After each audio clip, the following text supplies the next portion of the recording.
regen to kind of sustain. No, absolutely. But yeah, I think we got the first game here. So we've got Mystic Shadow, looks to be playing Stamina something against Rain. Rain is Stamplar, Mystic Shadow is Stamina Nightblade. And I got to say that Shadow is getting absolutely nuked right now. This guy has huge damage on the Troll King as well on the Rain. Do you know either of these guys at all? I was actually out of position. I was watching the wrong duel. No worries. Well, at the moment, I think it's, yeah, it's a pretty one-sided fight. Rain absolutely shredding. That is so much damage. Quite similar to Blackjack on the EU. Like, real full pelt, dot-based, bleed-based damage on the Stamplar. It's brutal combo with Power of the Light. Now, do you know how they're doing the rules? Is it one game or 3 games? Sort of best of one? Or? The way how from the past dueling tournaments I've been noticing, they've been just doing double elimination, so everyone does a 1v1. If they lose, they go into the losers bracket. Okay, yeah, and if they lose again, then they're gone.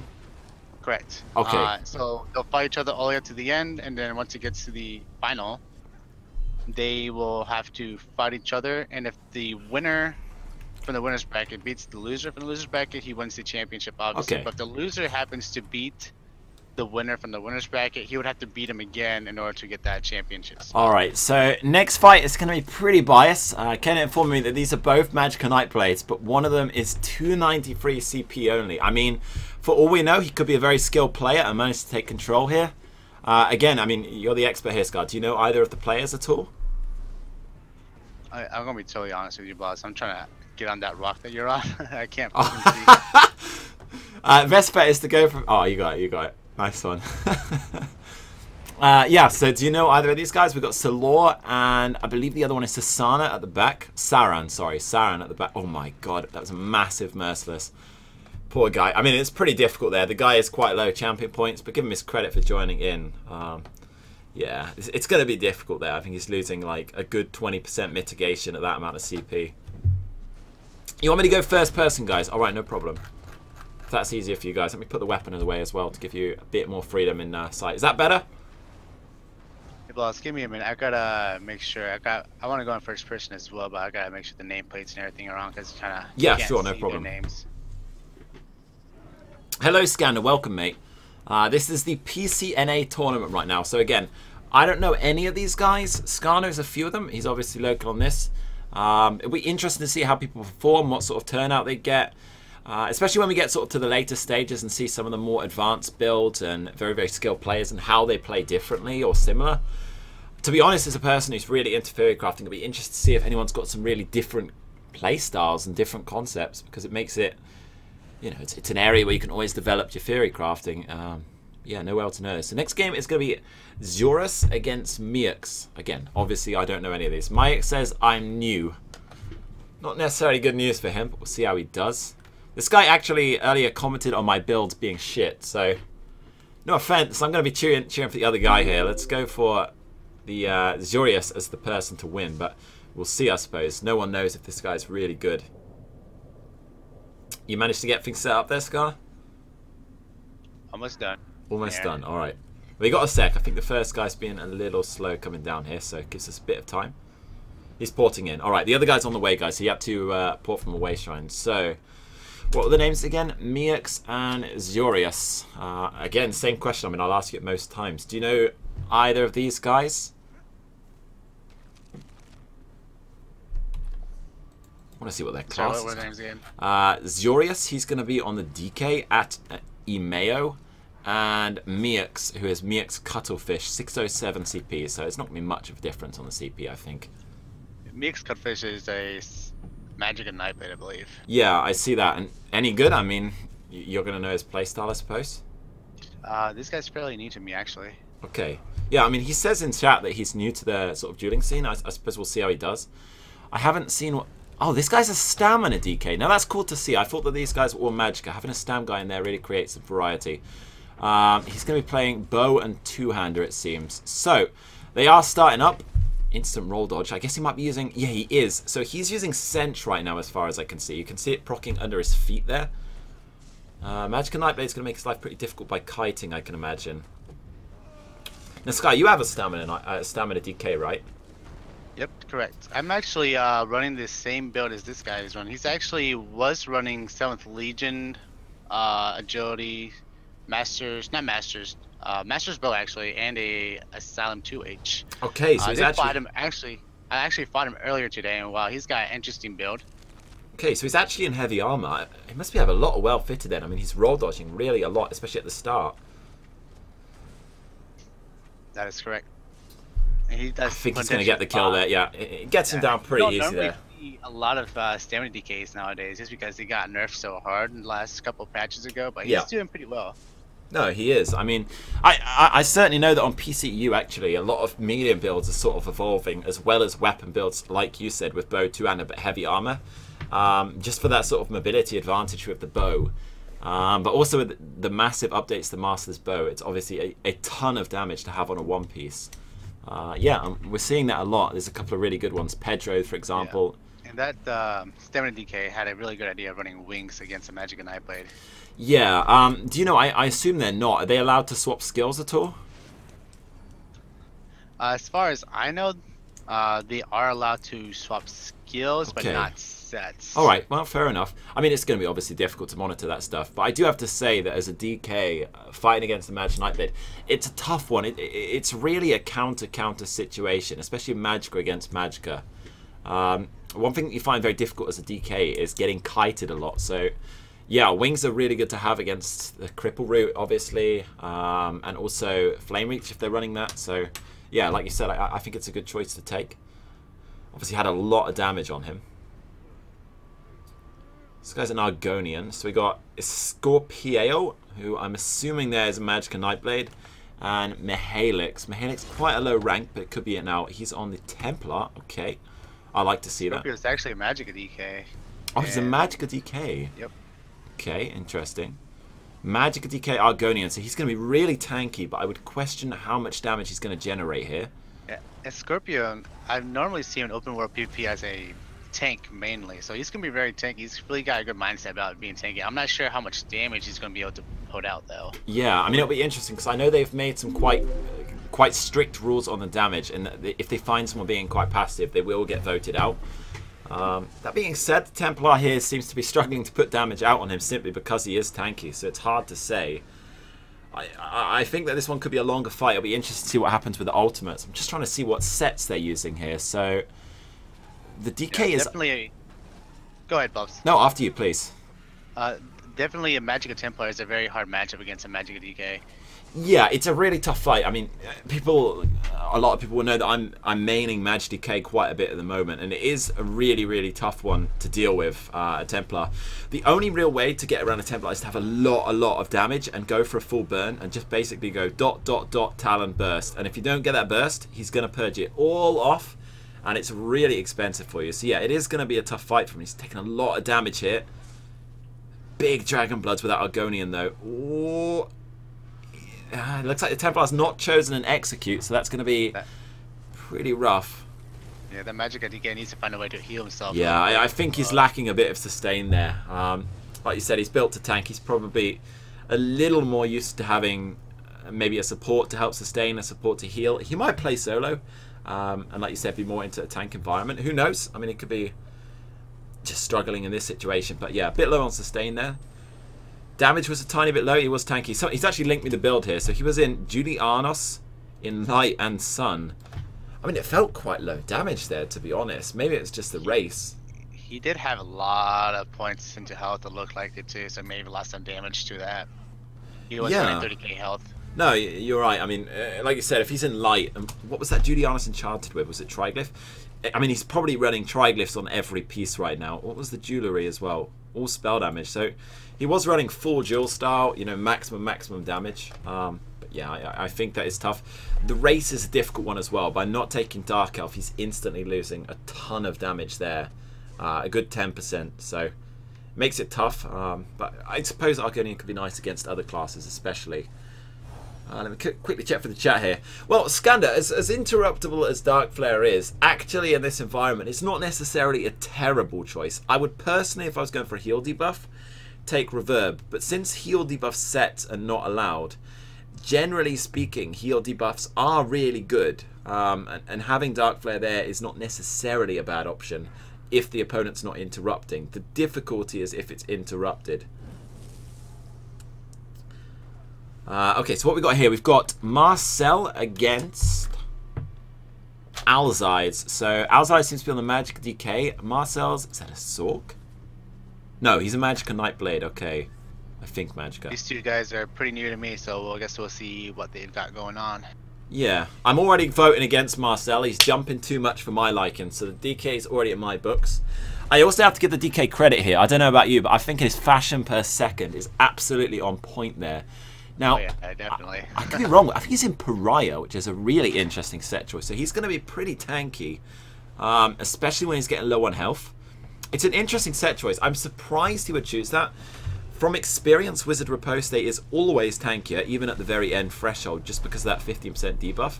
I'm trying to see if he has that as well, but it seems not. I could be wrong. It could just be the style. I guess we'll see. Maybe he's just used to getting executed by certain people in the tournament and he's trying to adapt to that. We can see. He is running Reverb there, so he's going to have pretty large heal debuff. I don't know how much I'd be using that here against the Nightblade. The Nightblade is largely going to be reliant on shields.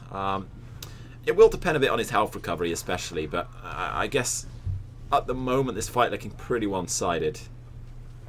Yeah, for me it looks like as well. For me, when I played Magicka DK, the hardest thing about finding a Magicka Nightblade is, they always keep their distance from you, and no, absolutely. Heal is like being up close. So the Magicka Nightblade does the right thing with keeping his distance. You should have no problem against Magicka DK. Yeah, definitely, and like we said before with the previous fight with the Stam DK, that use of wings against Magicka Nightblade is absolutely invaluable.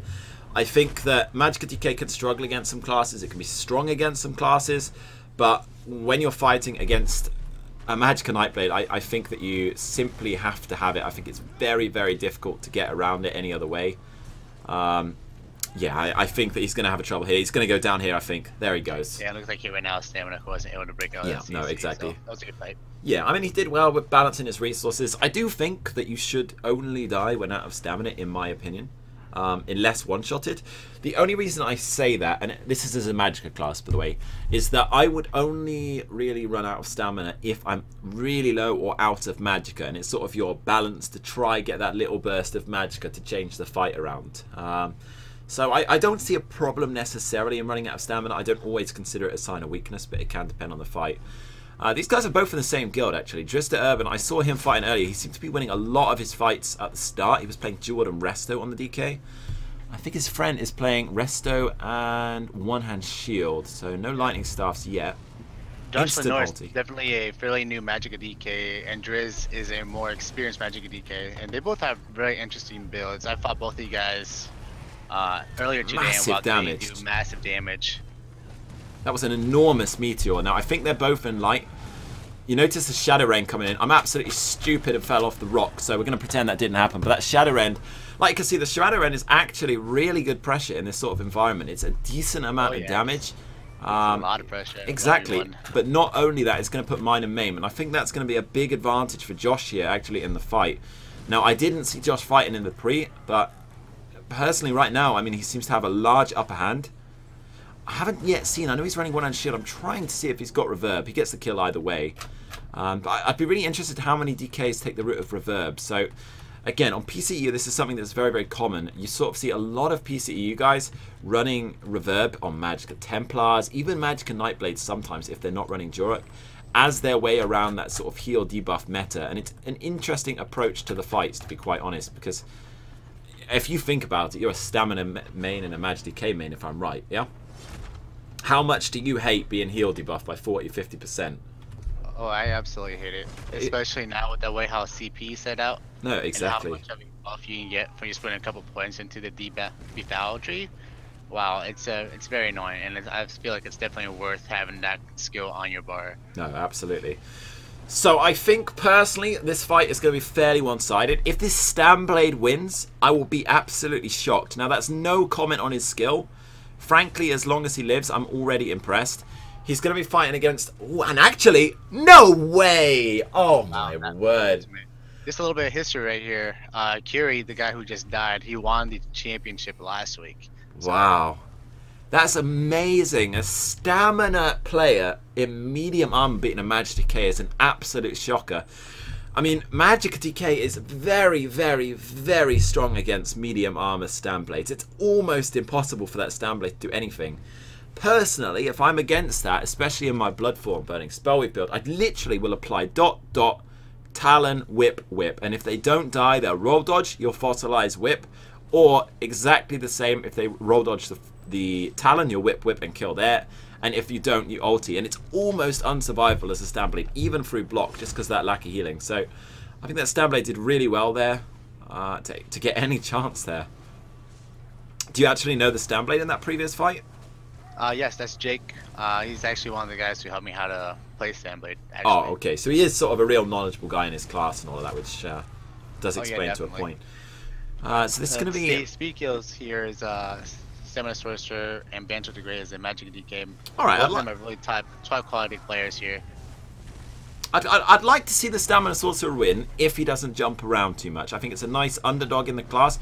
Not because Stamina Sorcerer is weak. I see some really good Stamina Sorcerers. Here and there. There's not many people play the class that much, but I do think it's a strong class. I can see instantly the DK using quite a similar set to me, actually. He's in Burning Spell with Scoria. I'm trying to work out his other set. It's with a Resto. No, it's with a Lightning Staff, sorry. Interested to see what that is. I'm trying to see if it's a Maelstrom. Very hard to see with the Dragon Blood to actually tell. An interesting choice here. You notice a lot of these stamina guys using that. And actually, the Stamstalk does go down. Using Troll King. It's a tough choice because it is hard to survive high pressure dot builds like Magic DKs without Troll King. Troll King is a super strong set and it's amazingly powerful, especially in a dual environment, because at the moment it's not debuffable. You can only debuff health regen. At the same time, I question if you're already going for a kill, especially on a Stam Sorcerer, how much damage potential you might give up. I mean, you're going to be better at stamina. Like, what would be your opinion? If you were going to run any monster set, nothing banned, what would it be? Stamina class. Are you asking me? Yeah. Definitely run Choking. It's a very, very strong quality set, especially if you stack in on health regen. You can almost be unkillable. Yeah, but at the same time, how would you get your damage? Sort of run 2 damage builds, so 7th Fury, that type of deal? The way how I run on my Standblade, if I were to run Choking, I would still run Bone Pirate and 3 agility with the Asylum 2H and a Master Spell. Master Spell really gives you an additional it seems game. a good way to go. Alright, so I think this fight should realistically be pretty one-sided. I saw Rain fight in the first time. Now, I don't remember, for all I know, Fo could be a very strong player, but I don't remember seeing him absolutely dominate. Rain absolutely shredded his first target, and so far from what I've seen would be one of my hot favourites to have a good shot at winning. He's running a very similar playstyle to what I would like to see a Stamplar running. That dual axe on the two-hander as well is a lot of pressure with Power the Light. He's got a lot of unblockable damage, which is really going to hurt these blocking DKs. I think his burst is going to be high. He's got Troll King for survival. I just think that unless he gets one shot, which he might... Oh my word. I was going to say unless... Take advantage of that. Yeah, I was going to say unless he gets one shot, he's going to be... pretty dominant, but he missed the block there, and I think that's something that a lot of people need to sort of get right perfect, is that block on the ultimate. Really good burst by the DK, to be honest. Quite surprising. Let me see what I've got here. So my chat is saying he was in the previous 2 weeks, which is too bad because the Magin was OP. So is that the Stamplar got knocked out by the Mage Warden in one of the previous weeks? Now, keep in mind, guys, so it's basically a double lose bracket. So if you lose twice, you'll be out, but you won't necessarily be out if you lose twice. Blobs, everyone you say has an advantage loses. I guess I'm just cursed. Alright, I'll tell you what, I'm going to let Scar here decide who has the advantage in this fight. Maybe I'm just wrong. Alright, before you see... I think he's Magical Warden. No, is he? No, he's Stamina Warden, you're right. So Stamina Warden against... and Stamina DK as well. Stamina DK was good last time. Yeah, in theory, the Stamina Warden does have a little bit of an advantage over the Stam DK. No, absolutely. I mean, obviously, in the current meta, it's a very powerful class. It's got all the buffs you could ever want. But that being said, I don't think it's necessarily going to be completely one-sided. We've already seen in the previous fight, this Stam DK has a lot of damage. He had very good control of the last fight. So looking at their play style, you got any sort of guess at their sets right now? If you had to take a guess. Oh, out of stamina, I think. I cannot really tell what kind of sets, but I can tell from the stam DK. I can definitely tell he's swapped out some skills for that. Yeah, definitely. He's also running reverb right now. Now, I don't know if he had that in the previous fight. It's hard to see, but I definitely saw him use that just now. I could be wrong. I know. Never mind. It's not reverb. He's using that disease enchant. So he has swapped the skills out a little bit, like you said, to wings. Now, can you tell what he swapped it for? Is it dizzying swing? Was he using that last time? Can't remember, to be honest. Dizzying swing must have had been his main source of DPS the last fight. Okay. I wonder what he swapped in for that. I mean, not seeing trap or anything. Noxious breath he had last time as well. It might be he's taken a support skill, maybe a passive skill. I mean, it's a pretty close fight. Both of them fairly tanky. A lot of health regen here stacking up. Like you mentioned before, I certainly see Troll King, I believe, on the Stern Warden. I'm trying to get an exact tell. I haven't seen the monster set the DK is using, but I know... No, he is in Troll King. Alright, the DK is definitely in Troll King. You can see that effect now.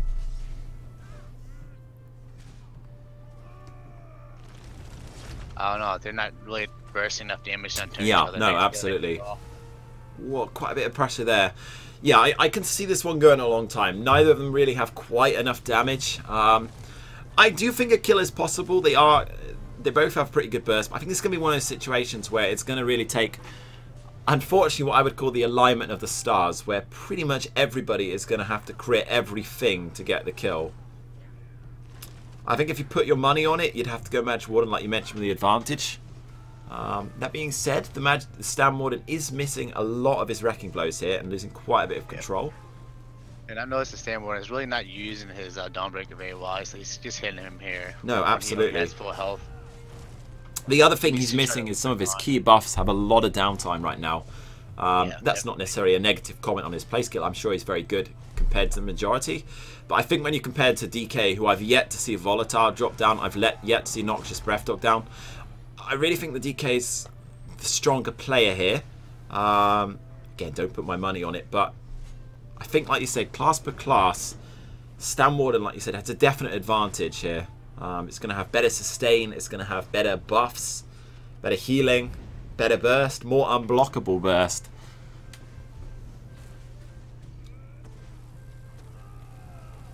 I'm not sure about that flute music. Someone's not too excited there. A lot of uppercuts going on. I don't know how this is going to go. I know the max time they take is 10 minutes. Probably been going for about 6 or 7 by now, so I can see it ending fairly soon. Ooh, big burst for the Warden. That was finally a good Dawnbreaker there, getting the Empower on the Wrecking Blow. Into the Dizzying Swing, sorry, and then straight into the Dawnbreaker for the burst, but didn't quite land it. I'm surprised not to see Cody, so has he not been joining in this sort of tournament yet? No, he actually haven't been able to show up to any of these tournaments, actually. Okay, fair enough. I mean, it can depend. Like, personally, I don't join any of the tournaments either. It can depend a lot on how things are run, whether you got time, whether it's your thing. I mean, I know Cody might well be like myself and more of an open world player, but I know, I guess we'll see. It would just be an interesting comparison of who's doing what, etc. Yeah, it's a pretty one-sided fight right now. By one-sided, I mean the ground is winning here. I don't think this is going to go anywhere. I'm pretty sure it's going to be made a tie very, very soon. There's not a lot of damage. Now, I'll let you say first. If you had to vote and your reason why, who would you give it to? I would definitely go with the Stamina Warden, just because the Stamina DK really is getting clutched over by the Troll King advantage. So that's your vote. You'd vote. See, it's interesting because I would vote the other way. I don't want my chat to take any bias here. I'll ask you guys in a sec, but just you have to give me a reason as well, not because Blob said it.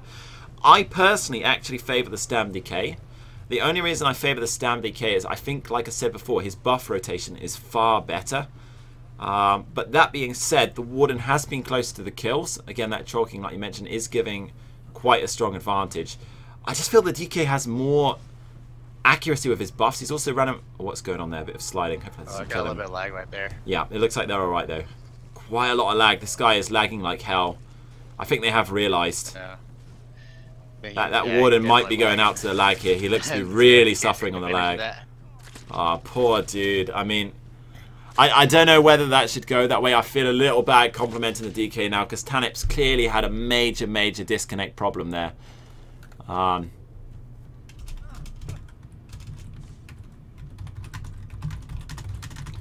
I don't know. So, guys, without that last bit, who would you vote on there? Like, let's assume without that massive lag spike, would you guys have preferred to see the Warden or the DK win based on how that fight went?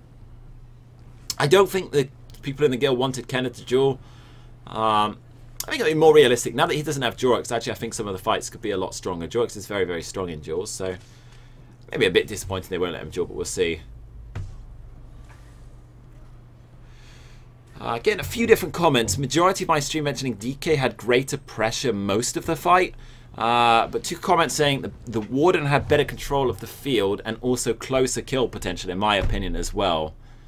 I don't know what they're going to do here. Alright, I like this idea. Kind of taking a great route. He says, rematch without Troll King. Both of you wearing it. And they're going to get a rematch. Sorry, go on, after you. Oh, okay, Tanips was in Bloodspawn. Interesting. Okay, well, in that case, I would have to give the vote to the Warden. I mean, I'm sorry, but I think that if the Warden was not in Troll King, set by set, the Warden has a large disadvantage. But they have to go it again. I mean, technically, the Warden died. It wasn't really his fault with the lag. But it does largely explain why the Stamina DK had a lot of advantage. And I think it's tough. I mean, I'm open to suggestions here, Scar, but let's imagine, okay? I personally think that Troll King would have to be banned. I think it's too strong a set in terms of survivability, especially while it's bugged and not debuffable. But how would you make it so that Stamina had a better chance in these sort of tournaments against these large debuffs from Magicka builds? So Magicka builds using Defile, etc. I don't know, man. I don't know how to answer that, just because a lot of the things here and really does counter stamina builds, and it's really hard for all the stamina builds to figure out something to counter any Magicka build with all of these buffs. I mean, it can depend a lot. Like, I know that at PCU, actually, we have a lot more stamina players. And it might just be that someone on the stamina needs to take a jump and play a different sort of playstyle, like this Templar and playing that dual setup. We've got people like Stam DKs playing that sort of stuff sometimes. A lot of people on Stam Nightblades playing quite heavy builds, interesting playstyles there, and getting so much Defile and control themselves. Look like he's lagging again. Yeah, I was going to say, he looks like he's lagging really a lot. Oh my word, he is sliding everywhere. What is going on? And actually the DK, what is going on? The DK isn't stopping, he's going, yeah. The DK doesn't give 2 craps, he's going in. Yeah. I'm also, like you said, Bobs, I'm actually surprised myself that there isn't a lot of bleed damage builds, 1v1 builds out here. I know a month or 2 ago, it was very popular to run a bleed damage build. Yeah. And so far, I'm only seeing like 1 or 2 dual wheel builds. Yeah, I mean, PCEU especially is largely dominated by 2 types of stamina builds, okay? One is going to be stacking Defile and going with a mixture of Reverb and another debuff, so maybe Disease, maybe Incap if you're a Nightblade, maybe all of them. Some other class skills as well, so things like the Warden skill. And then the other one, like we mentioned before, was the Bleed sort of setup. And personally, I know, especially as a Maj DK, Bleed setups are so difficult to deal with. When you're on a class with already fairly weak healing, especially if you've got that disease cliff coming on you as well, and all of that unmitigatable, unblockable damage is coming in, it's really tough. I think where the bleed setups can struggle is against the Sork, and that's why I'm so... That was very one-sided. Jesus. We didn't even get a chance to comment on that one. I didn't even get to look at the fight. In fact, I don't even know who won. That was... who even was against him? That was very one-sided. Vovik, that was. Well, that Vovik guy obviously pretty dominant there. Yeah, Vovik is a very top-tier Maj Blade. Okay, yeah. No, that was a very one-sided fight there. Yeah, I mean, like I was mentioning, so those bleed sort of builds, I think are very difficult to deal with as a person who's played a lot of Maj DK. It's definitely the thing I struggle with most, especially from a good Templar or Nightblade as well with that Incap. Massive, massive Defile and the bleed is brutal combination. That was a massive burst from Vovik. So, next we have the Magicka Templar. This guy did, I believe, already lose once. Or did he lose? Yeah, I think he did to the Maj DK. He's going to be playing against the DK here. Now, this Templar seems to be running Duel on one-hand shield, and he's running Reverb on the one-hand shield. So, assuming he keeps all of his buffs here, I'm sorry, but the Templar should have a massive advantage here. He's got Purify, which is going to take a lot of control away from that Templar. And he's going to have Reverb to ruin the healing. It's going to depend a lot how strong this DK is. Now, this DK is friend of the stream, so I'm going to give my votes for DK here. He says he watched my videos, my stream and that sort of stuff. Hopefully, he can see himself go to victory. He is running a pretty strong dueling setup here. Resto and Firestaff using Elemental Drain as well for the extra penetration. So he's going to be hitting really hard. Massive burst. Wow, that was a lot of damage right Beautiful. There. Really great burst on him. And I think it'll be interesting to see some more Templars joining this tournament because Mihedix played it well. He played fine. I think if you saw a Templar playing a really strong dual customized build especially, sort of Soulshine, Necro, Shadow Ren, that type of play style to really mitigate and still get high pressure, or some sort of similar thing with that Purify being used effectively, I think it could go very differently. But yeah, that guy hit really hard there, and that was pretty one-sided in the case of this fight. Well, what can I say? I still haven't got a single fight right, guys. I'm pretty sure of that. Are you sure that nobody is continuous attack buffed? That's going to be difficult to tell that, actually. I personally can't. So, this time we're going to be having Pokes the Potatoes, who is playing, I'm trying to work it out, Argonian. I think that's, is that a DK? No, Templar. Argonian Templar against Mageblade. He's running that Defile.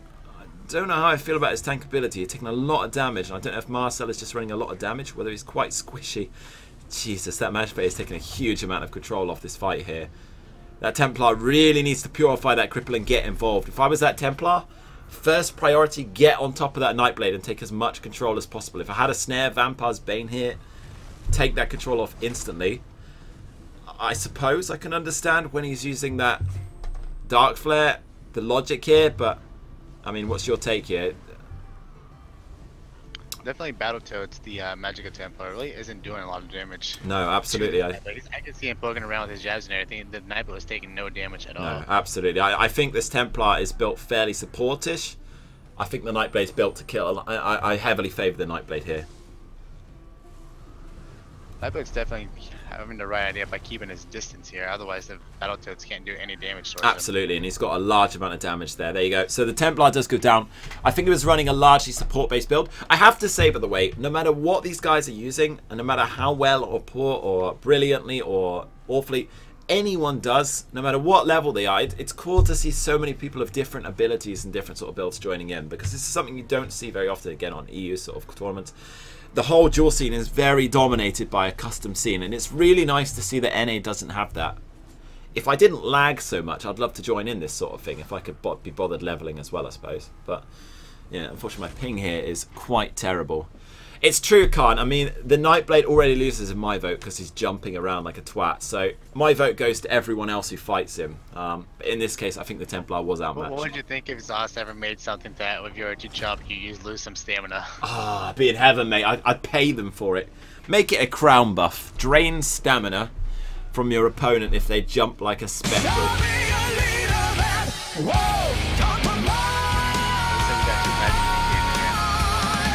Yeah, Magic Decay against Magic Decay.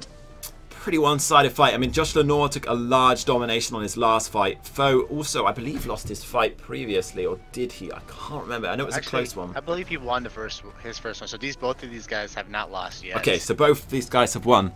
I do have a sub briefly. 7th. Glad you're back, my friend. Thank you very much, dude. How many months was that? 2 months coming back in. Thank you very much for the sub, dude. Welcome back. Yeah, I mean, that fight goes as expected here. I think Josh Lenore seems very, very strong. I'm looking at his playstyle. He's getting his CCs on cooldown. He's not dropped any of his buffs. He's taking a lot of control. So, yeah, I can understand him doing that. Fun fact about Josh, he actually mains Stamina Nightblade. Okay. He's doing very well on the Magica DK. Yeah, I've noticed a lot of people sort of jumping between, myself included, Nightblade and DK. There's an interesting comparison because from experience, when you play a Nightblade, you get really used to timing your burst combo. You need to land instantly after your CC, your best possible burst, and you need to throw everything into it. For example, as a DK, you might with Bash. The one thing you hate as a Magica Nightblade is your lack of dots. So I can understand his enjoyment on Magic Decay. One of the things I love most about it is that dot pressure and taking some control in a fight, because it's awful when your only dot in your class is really cripple. And you do have things like Flame Reach that you can fit into your build, but there's certain things like Wings can make that quite rough. It's still a good skill, but yeah, it's an interesting movement, I suppose. So I don't know if we have sort of any tally of who's winning and who's losing, to be quite honest. Okay, this will be a cool one. So we've got Jorius against Jake. Now, I don't remember Jorius, but Jake was the Nightblade who won as a massive underdog as Stamina Nightblade Medium against Magicka DK. Do you happen to know who Jorius is? Remember him from previous fights? I would have to look at the ad name. I know these guys by the ad names. Fair enough, yeah. No, absolutely. Oh, no, never mind. He's going to skip that. One of them's crashed. So it's going to be Speed Kills against Wolf of Stendar. I saw one of these two dueling at the back earlier, and they seem pretty good. Nice. Thank you very much for that link, Josh. I'll have a look at that matchup right now. It does have the brackets here. So moving on at the moment, you have System of a Down. He did lose to Josh, so Josh has moved on to the semi-finals in the winning bracket.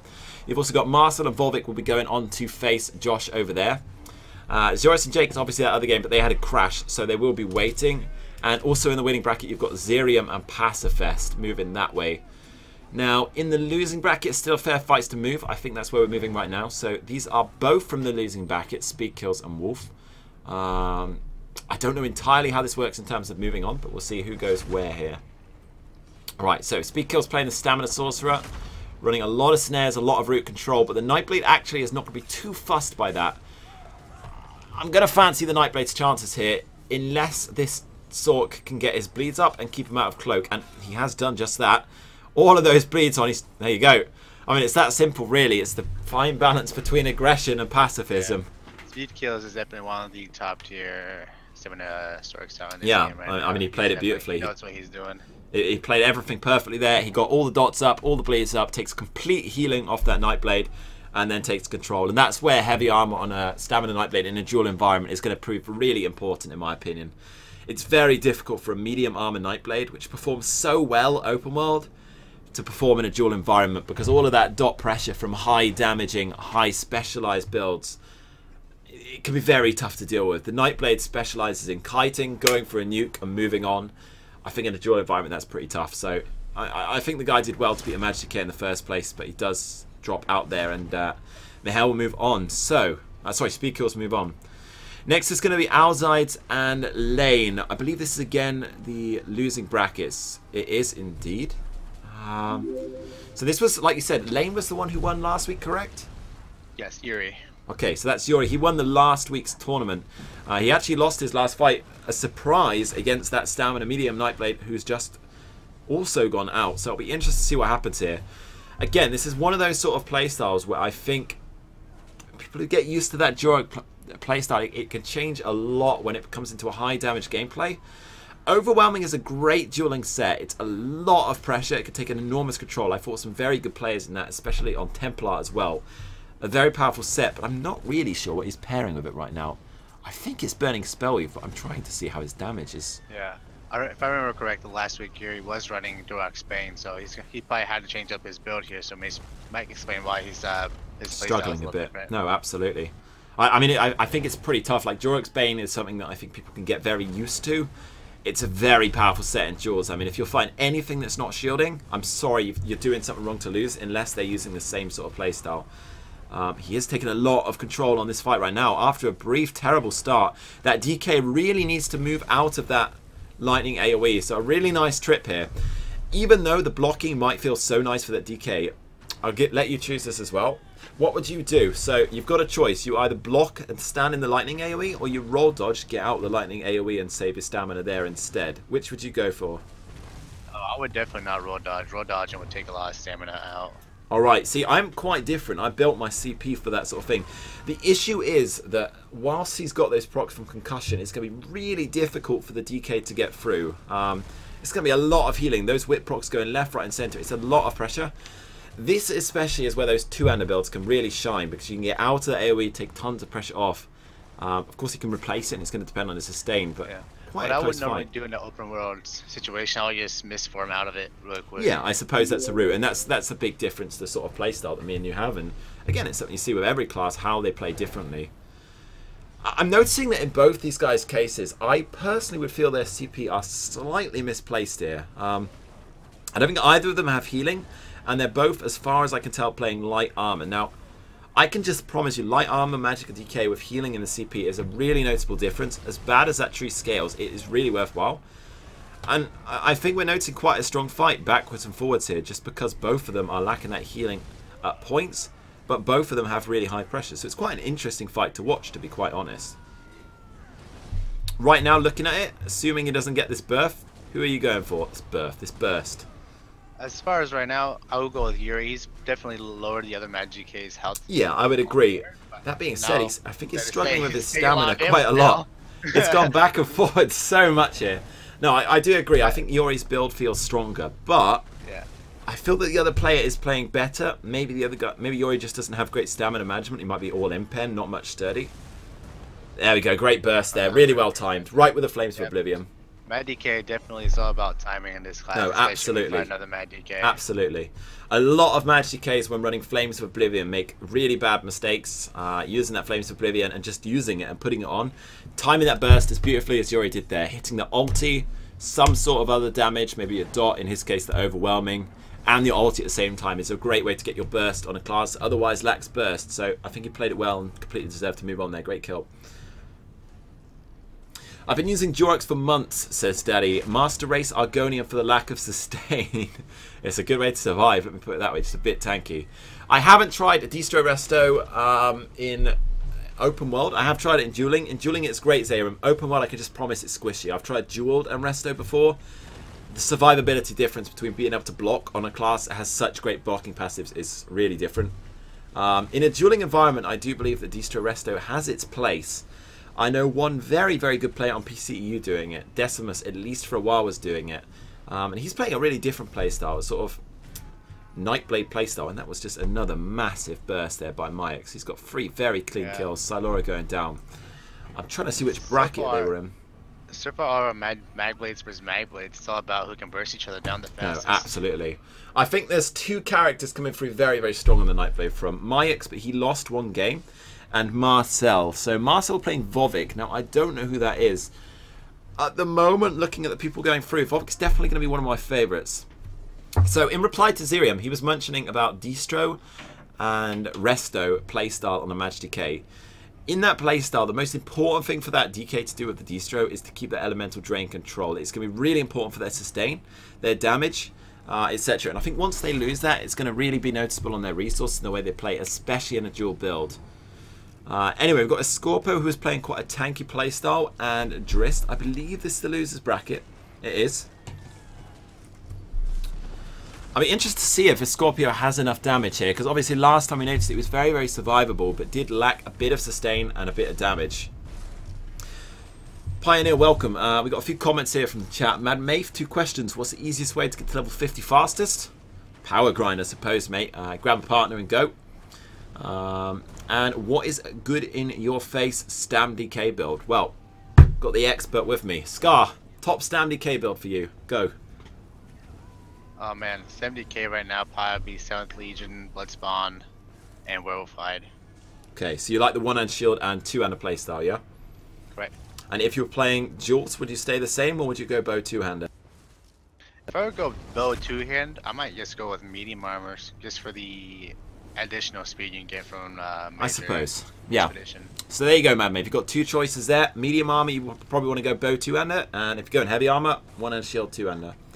Is reverb any good on a Maj DK? So in a dueling environment, it's a really powerful skill. Any heal debuff is great, and if you can sustain that stamina, it's brilliant. I mean, if you're fighting a build that needs to heal, you take full control off the fight. But anyway, we're moving into a fight here. So this is Zed, this was Jake against Zorius. Now, Jake was really good on the Stamblade. He did lose one of his fights previously. I'm trying to see. These guys are actually in the winning bracket, so I might have been wrong. It might have been a different Stamblade. I know that Jake was very, very strong in his previous fights. He's just a bit underdogged by his build here. I certainly think that if Jake was to customize into a special duel setup, maybe something along the lines of 7th and Ravager with that Troll King or something like that, he'd be very, very strong in this tournament. It's going to be difficult. He's quite outclassed. But that being said, that is so much damage. That Stam DK is getting pummeled. Yeah, if I had to take a guess what the Stamina Nightblade is running, I suppose he's running heavy armor. He's not running Shuffle, he's running the other... True, actually, you're right. So maybe he's running heavy armor with the heavy armor Eternal Hunt, did I see? Or was that a different Nightblade? I could be wrong. trying to see if he roll Actually, dodges here. what's really popular right now in the NA meta is the truth set, where you dodge roll, set them Yeah. off balance, and get additional burst damage. Yeah, I suppose it could be that. That's actually fairly popular on PCU as well. But I would notice that in duels for us, a lot more dual setups are there. And I think that's a lot of the time to open another 5-piece set rather than that 3-piece, 1-piece. But also for Quick Blade, which is obviously really nice, and those bleeds. That Nightblade getting a huge combo there. To his death right there. That is so much burst on Nightblade. I think you're probably quite right. So he's probably running Truce. I also see a Master's Bow on there. So we're probably talking sort of Truth, 3-piece, a monster set, and Master's Bow. Asylum 2-ender most likely, or maybe a Maelstrom. Actually, it'd be a Maelstrom 2-ender, wouldn't it? There'd be not much use in an Asylum here. I certainly would run a Maelstrom here for that extra dot. Z-Dub, welcome to the stream, dude. Nice to see you, mate. Yeah, it's good to see a lot of stand players tuning in. I'm trying to see if any of them have moved on. Obviously, Jake there has moved on pretty far through in the winning bracket. It's nice to see. Next fight is going to be Sirad and Saran. So this is going to be the losing bracket. It's going to be the third group in the losing bracket. So this was the Stam Warden, and the other guy is a low CP guy. I would love to see the low CP guy win. I think he didn't play bad for his CP. He's just really outmatched in terms of stats. It's going to be rough for him. You can't also forget the disadvantage D7 and Warden has with his connectivity. Yeah, true. So it's almost disadvantage against disadvantage. You've got the lag king. This guy is disconnected twice, and he did go out for it. But I mean, I like the DK more anyway. But you've also got Sarah playing just 290 champion points. It will be interesting to see how it goes. I'm afraid to say, even if this Maj Nightblade plays this perfectly, which he's not quite, he's missing those ground AoEs. He should be trying to keep that. If I was placing those ground AoEs, I would sit inside of that if I'm trying to take control of that fight against that Warden. He's also got the PDE morph, or unmorphed Destroy. Interesting choice. Yeah, there you go. I mean, that's that champion point problem. It's very, very easy to burst with all that resistance missing. So, give the Nightblade his credit. No, absolutely. He did a great job there. A pretty good effort on the fight. Not bad at all. Zed's doing really good. Yep, Zed is moving on. And really, really strong gameplay. Just watching him, it's obviously pretty strong. Absolutely. No, he's taken a lot of control. I think you're right. I think Zed is looking like truth, actually. With that roll dodge playstyle in heavy, like you mentioned, he's not using shuffle. Probably true. Next fight is going to be speed kills and Mihails. So this is the winning bracket. I think. I could be wrong. No, sorry. Bracket. This is the losing bracket, absolutely. Speed kills did go out. So speed kills is going to be against Mihail. Now, speed kills was the stamina Sork, correct? Yeah. That's right. And then Mihail was the Templar. Now, this Templar did maybe lack a bit of use of the burst combo. I'm not sure what his set is, but I think it's fairly open worldy. I think that's great. I think turning up in open world really brings a good light to dueling, and it's nice to see. I also think that if he's going to fight against sort of builds that are going to be customized in duel, it's going to be very rough for him, and that's where the balance comes in. This Sork already with a lot of pressure on him. Yeah, this Sork has a ton of damage. Really massive control. That Templar really needs to look after his Purify. He's always missing the Purify key time, so he's been trapped Renning slash twice. I think that's definitely a good time to purge. You've got 2 main dots on you, most likely something else on there as well with the bleed from the axe. I've not seen a repurge still yet, so I think he's still just eating those dots. Okay, he's purged now, so we need to watch how he's reacting to these dots. He's taken the Renning slashes there. No other dot yet applied. The Dawnbreaker, I would probably heal, purge, heal now in the Templar's position. He's going to heal twice, then purge. That works as well.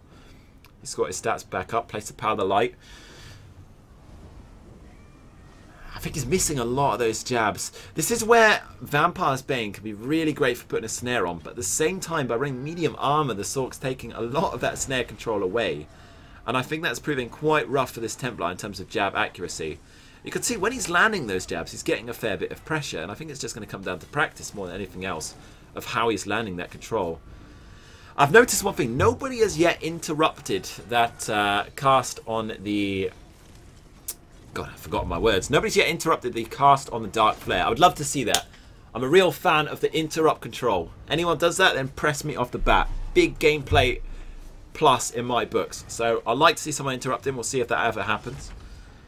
Yeah, Yeah, when you interrupt someone and they happen to break the CC, they lose stamina from that too, don't they? absolutely, yeah. But not only are they wasting stamina from that CC break, and that's sort of an unexpected CC break, they're also likely to be in an awkward situation on health, buffs, etc. Because it's not the sort of time you expect to get CC'd. When you're placing that attack, you're thinking, I'm taking control in the fight here. And suddenly you don't have any control at all because you've been interrupted. It's great against sort of Dark Deal, Dark Flare, even Jesus Beam, even in execute range. There are some times where on a Maj Decay can pick up a kill against a really strong customized Templar simply by interrupting the execute, because the Templar's low, they've risked it, they've got the aggression, you interrupt and you kill, and it's a really strong time to take it. And we'll see if the Sork sort of picks it up in the later fight. Quite a strong fight. So, who would you place your bets on here? I don't know, it's been pretty close so far. Speakers has been doing a pretty good job at making sure he continues to put down those rearmor traps to immobilize his opponent, but the other one, he's definitely recovering very quick. Yeah, absolutely. When he does get bursted down. I think the Templar's done a lot better here than his previous fight, and I think he's learning very quickly on the playstyle. The Sork's issue here is that lack of a major execute. I mean, Tornado is nice to a point, and the reason he uses Tornado, for anyone watching this stream or YouTube, etc., why would he use Tornado? It does still give you execute, so Duel passively gives you an execute, and I think he might go down here. He does get a big heal, but he needs to purify pretty soon. I think that's quite a defensive Dawnbreaker. He still needs to purify. I've yet to see the Summoner Sorcerer go defensive at all. He's been absolutely continuously putting pressure, even with the Clanfear on him. He's not slowing down. Absolutely, and the Templar, again, they're missing a real opportunity. Sork was quite low. If that Templar had interrupted that Dark Deal, the Templar really could have taken control of that fight, even potentially got a kill. That Duel is not quite enough of an execute. I really think that it's good. In a duel situation, it's not perfect. It can be nice. I think against those tanky builds it's a little tough, but we'll see if it does get the kill. I can see a kill happening here, and actually I could see it going either way, to be quite honest. I don't like the jumping. I want the Templar to win. Now, give me the Templar! Now, with that bubble the Templar puts on, what does that do exactly? There you go. Okay, so the Stamina Sword goes. So Eclipse. So this is a really great skill right now. This has been buffed more and more, and this patch, in my opinion, could be the strongest skill in a very long time in terms of a CC. So when you place Eclipse, it no longer reflects. What it instead does is when someone deals direct damage to you, and that's obviously a lot of sources, people stack CP there a lot for that very reason, you get a large reflect of the damage. I believe it's around 5k damage, 4k damage, without even a good setup. And you're going to get a massive heal from it. The Templar will heal for 4 or 5k at least. In almost every scenario, it's really important to break that Eclipse. Even though it's not a hard CC, if you don't break that, you're going to be really feeling that pressure. It's a massive, massive damaging ability. It's also going to make the Templar tanky. There are times where, of course, because it's not a hard CC, you do have the opportunity to let it go. But it's a tough one to fight against. It's a very strong ability right now, especially in Jaws. Right, so this is a Maj Nightblade versus Maj Nightblade. Both these guys have offered some huge burst combos. Both of these guys are in the winning bracket, I believe. I could be wrong again. I think I'm wrong, actually. Both these guys had only 30-second fights each and bursting down their opponents. Absolutely. Really so this is the winning bracket. Both of these have had fairly easy fights. We'll see how it goes. Fight Club leaving his healing pretty late there. He could have been punished for that. From that, I would like to favour Marcel here. Good dodge there on the execute, though. He does get ulti. Great time to ulti. He needs to heal. Vorvik playing a pretty risky game, but nearly gets a sneaky burst off there. This is going to be quite a close fight. I would love to see Vorvik win with that nonsense jumping stuff going on. I don't understand this entire concept. It doesn't change anything in the fight. It's, in my opinion, quite an egotistical sign, but we'll see how it goes. It's definitely also a mind game, something with people who aren't used to it. They're like, what the heck is this person doing? I suppose, but I don't know. Personally, I think it's fairly unnecessary gameplay. Great burst, though. That's a brilliant burst. Beautiful timing. So he gets the reach off with all the dots just placed. So all of those dots ticking at the same time. He's going to take that cripple, the flame reach dot. In that very second, he gets the merciless off and insta-kills with the execute from the ulti. Great kill, actually. So jumping aside, it was a brilliant gameplay there. Very nice kill. And I think it was the strongest player as well, to be quite honest. No, definitely. I think Speedkill's done very well. He's clearly in an open world playstyle. You can tell it very quickly. There are some people here definitely in dual setups. And I think Speedkills did very well, personally. I think he did great. So, yeah, Speed, great credit to you there, mate. Obviously, found a stream here. I think you did good. I'm a little biased on Speedkills. He's my bro. Yeah, no, it seemed very, very good play.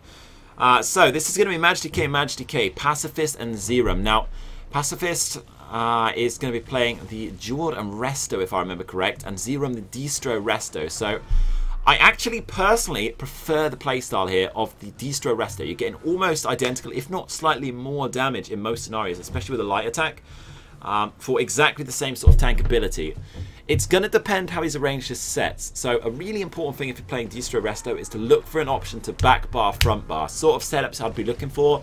Burning Spell with back bar, Wizard of Riposte front bar. Burning Spell with back bar, Sun front bar. That sort of playstyle.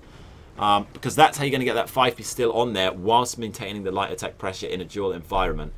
And actually I'm seeing overwhelming there from, I can't tell you who that is. That's going to be from the other player. That's going to be from, I'm trying to see the name there, Pacifist. So that's going to be a lot of pressure on that squishier target. And I think that Malibeth coming in. Who's that from? Is that Pacifist there running Malibeth? An interesting set choice. It's actually really an interesting choice in terms of the playstyle from previous tournaments. So in previous tournaments, from what I'm informed, I obviously didn't commentate those, everyone was, ooh, a lot of pressure. Everyone was running a heal debuff, and that sort of heal debuff is very difficult to contend with. Malibeth's a great counter for that. I think it's Pacifist. Maybe I'm wrong. Maybe it's Zerum running that. It's hard to tell which word it's coming from. I actually think it might be Zerum. I'm seeing Scoria drop. We do see the Resto ult there. Now, I'm not sure if that's allowed or not, but... Was it a Resto ult? I might be wrong, actually. It might have been a passive set. In all good honesty, I don't remember either of these guys running Malibeth in their previous matches. No. I mean, it's... oh, yeah, true. They're not allowed to swap that, right? Well, I guess we'll see. I mean, in the end, I think we just let them do it. I think Pacifist taking a lot of pressure there. Great burst from Zerum. That's an excellent turnaround. He didn't have much control. Despite the fact that Zerum's been on defense more here, I do think when he's got that offense going, he is taking control of the fight. It's really going to depend how he's arranged those sets. And like I said, if he's got that front bar, back bar, 2-piece monster set, he's going to be in a great place. If he's running 5-piece and then some sort of off shit, I think he's going to waste a lot of stats. And I think that's going to punish him. But we'll see a big burst. Pacifist does get the kill there. Hard luck for Zerum. Was actually a good fight. Neither of those guys playing too defensive. A lot of opportunities to kill. Not a bad fight, to be honest. And it's not too boring a fight. It's nice to see. Hard luck to Zerum. He is in the stream. Good effort, mate. I'd love to know what build you're running. I'd love to know. Like I said, if you're front bar, back bar, I think that you have a great situation for control. It's interesting to see how it goes. Not a bad effort at all. By both parties, I think that was a great fight. So, that was the winning bracket. Pacifist moving on to semi-finals. He'll be facing Jake. The other bracket, we've got Josh and Marcel over there. I think we're likely to be moving down to the losing bracket, where we're going to see Rain again, my personal favourite here, and I'd love to see him go through the loser bracket. Rain, the Stamplar, with that enormous damage, absolutely massive damage. He's going to be playing against the Maj Decay Drizzt here. That Stamplar was enormous pressure, and I'd love to see him get control. His disadvantage, what is that sound? That is absolutely ear-piercing. I think it's the camo, or not the camo, that God alive, that is brutal. Alright, so far that Stamplar not getting much control. He needs to get those bleeds up and get that power light up and get control as soon as possible. In that medium armor, getting offense is going to be absolutely key to him, and just holding it. As long as he's on the defense, he's going to be in a real dire situation. Great use of Shuffle there. So he's going to be using Shuffle there to actually break the root. He's going to save himself a lot of stamina from the CC break, but at the same time rebuffing, and that's why it's a nice resource save. Great burst from there. Does get the resto up, though. Just receiving a lot of pressure. Oh, a massive burst from the DK. Big burst right there.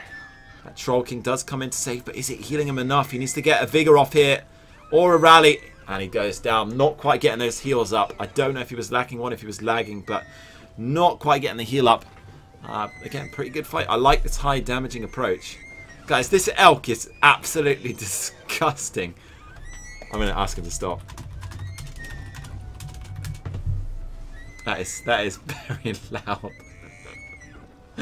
It brings a whole unique feel to the elk, to the game. When you bring that sort of elk gameplay in. That is absolutely brutal.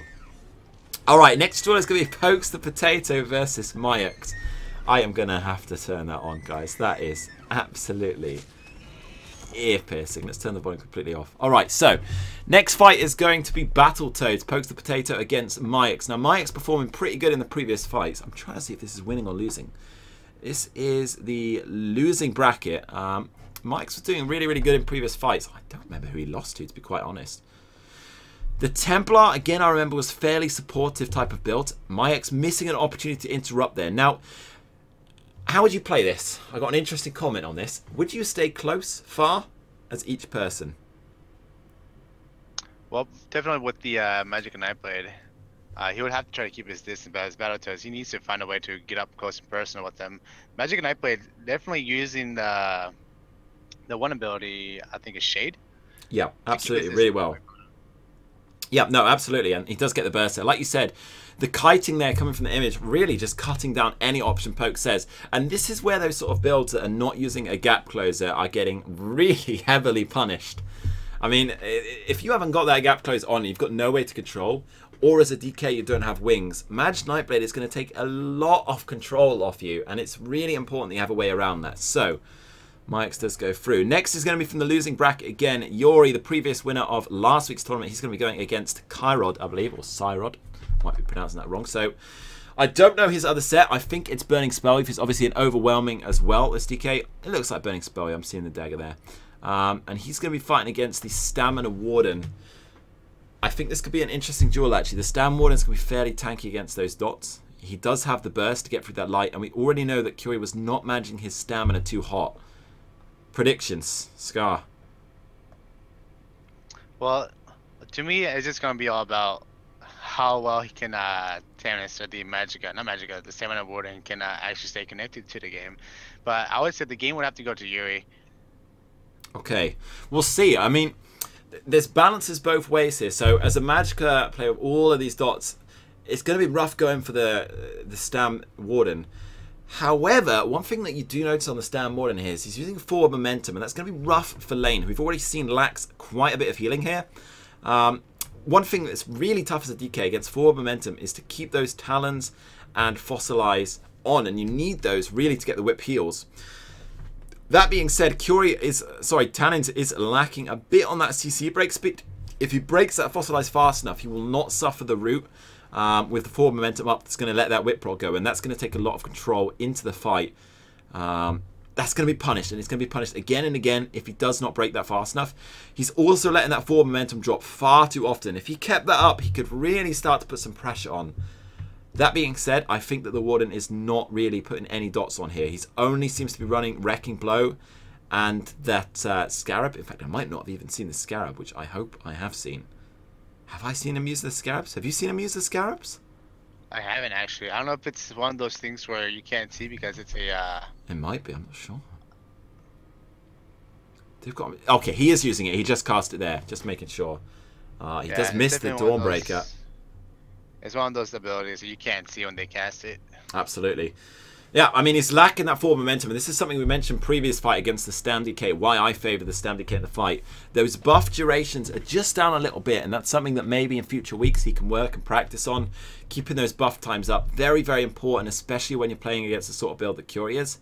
The other thing that I would often consider, and I don't know about you, feel free to counter my argument here, but in the Stamina Warden's position, I would be bash weaving. And the reason I would be doing that is that we know Lane from previous fights is lacking stamina management. He's never dropped his block in this fight, and I feel it's a nice way to break his stamina down. But maybe you'll do something different. So how would you play this in the Warden's position, Scar? Oh yeah, definitely. I would definitely run a Reaver Bash on him just to make sure that he does get some kind of heal debuff, including with the CC if he does happen to drop his block. Absolutely. And would you try to get some more dots on there maybe? And how would you do it if so? Well, what kind of dots does the Stamina Warden have in their hand? Well, I don't think they do as a class, but I would honestly consider what purpose that one-hand shield is serving in this dual environment. I know in my position, I'd be quite considering to go maybe with Duel and run that Rending Slashes instead of the one-hand shield. But then again, like you mentioned before, if he wants Reverb, that's obviously not an option. So it is going to depend a little how he plays it. I'm not sure. Are there any other Stam Warden? Do you know if the Bugs has any Stamina Morph? I'm not quite sure. Can't remember it. It's been so long since I've been on the class.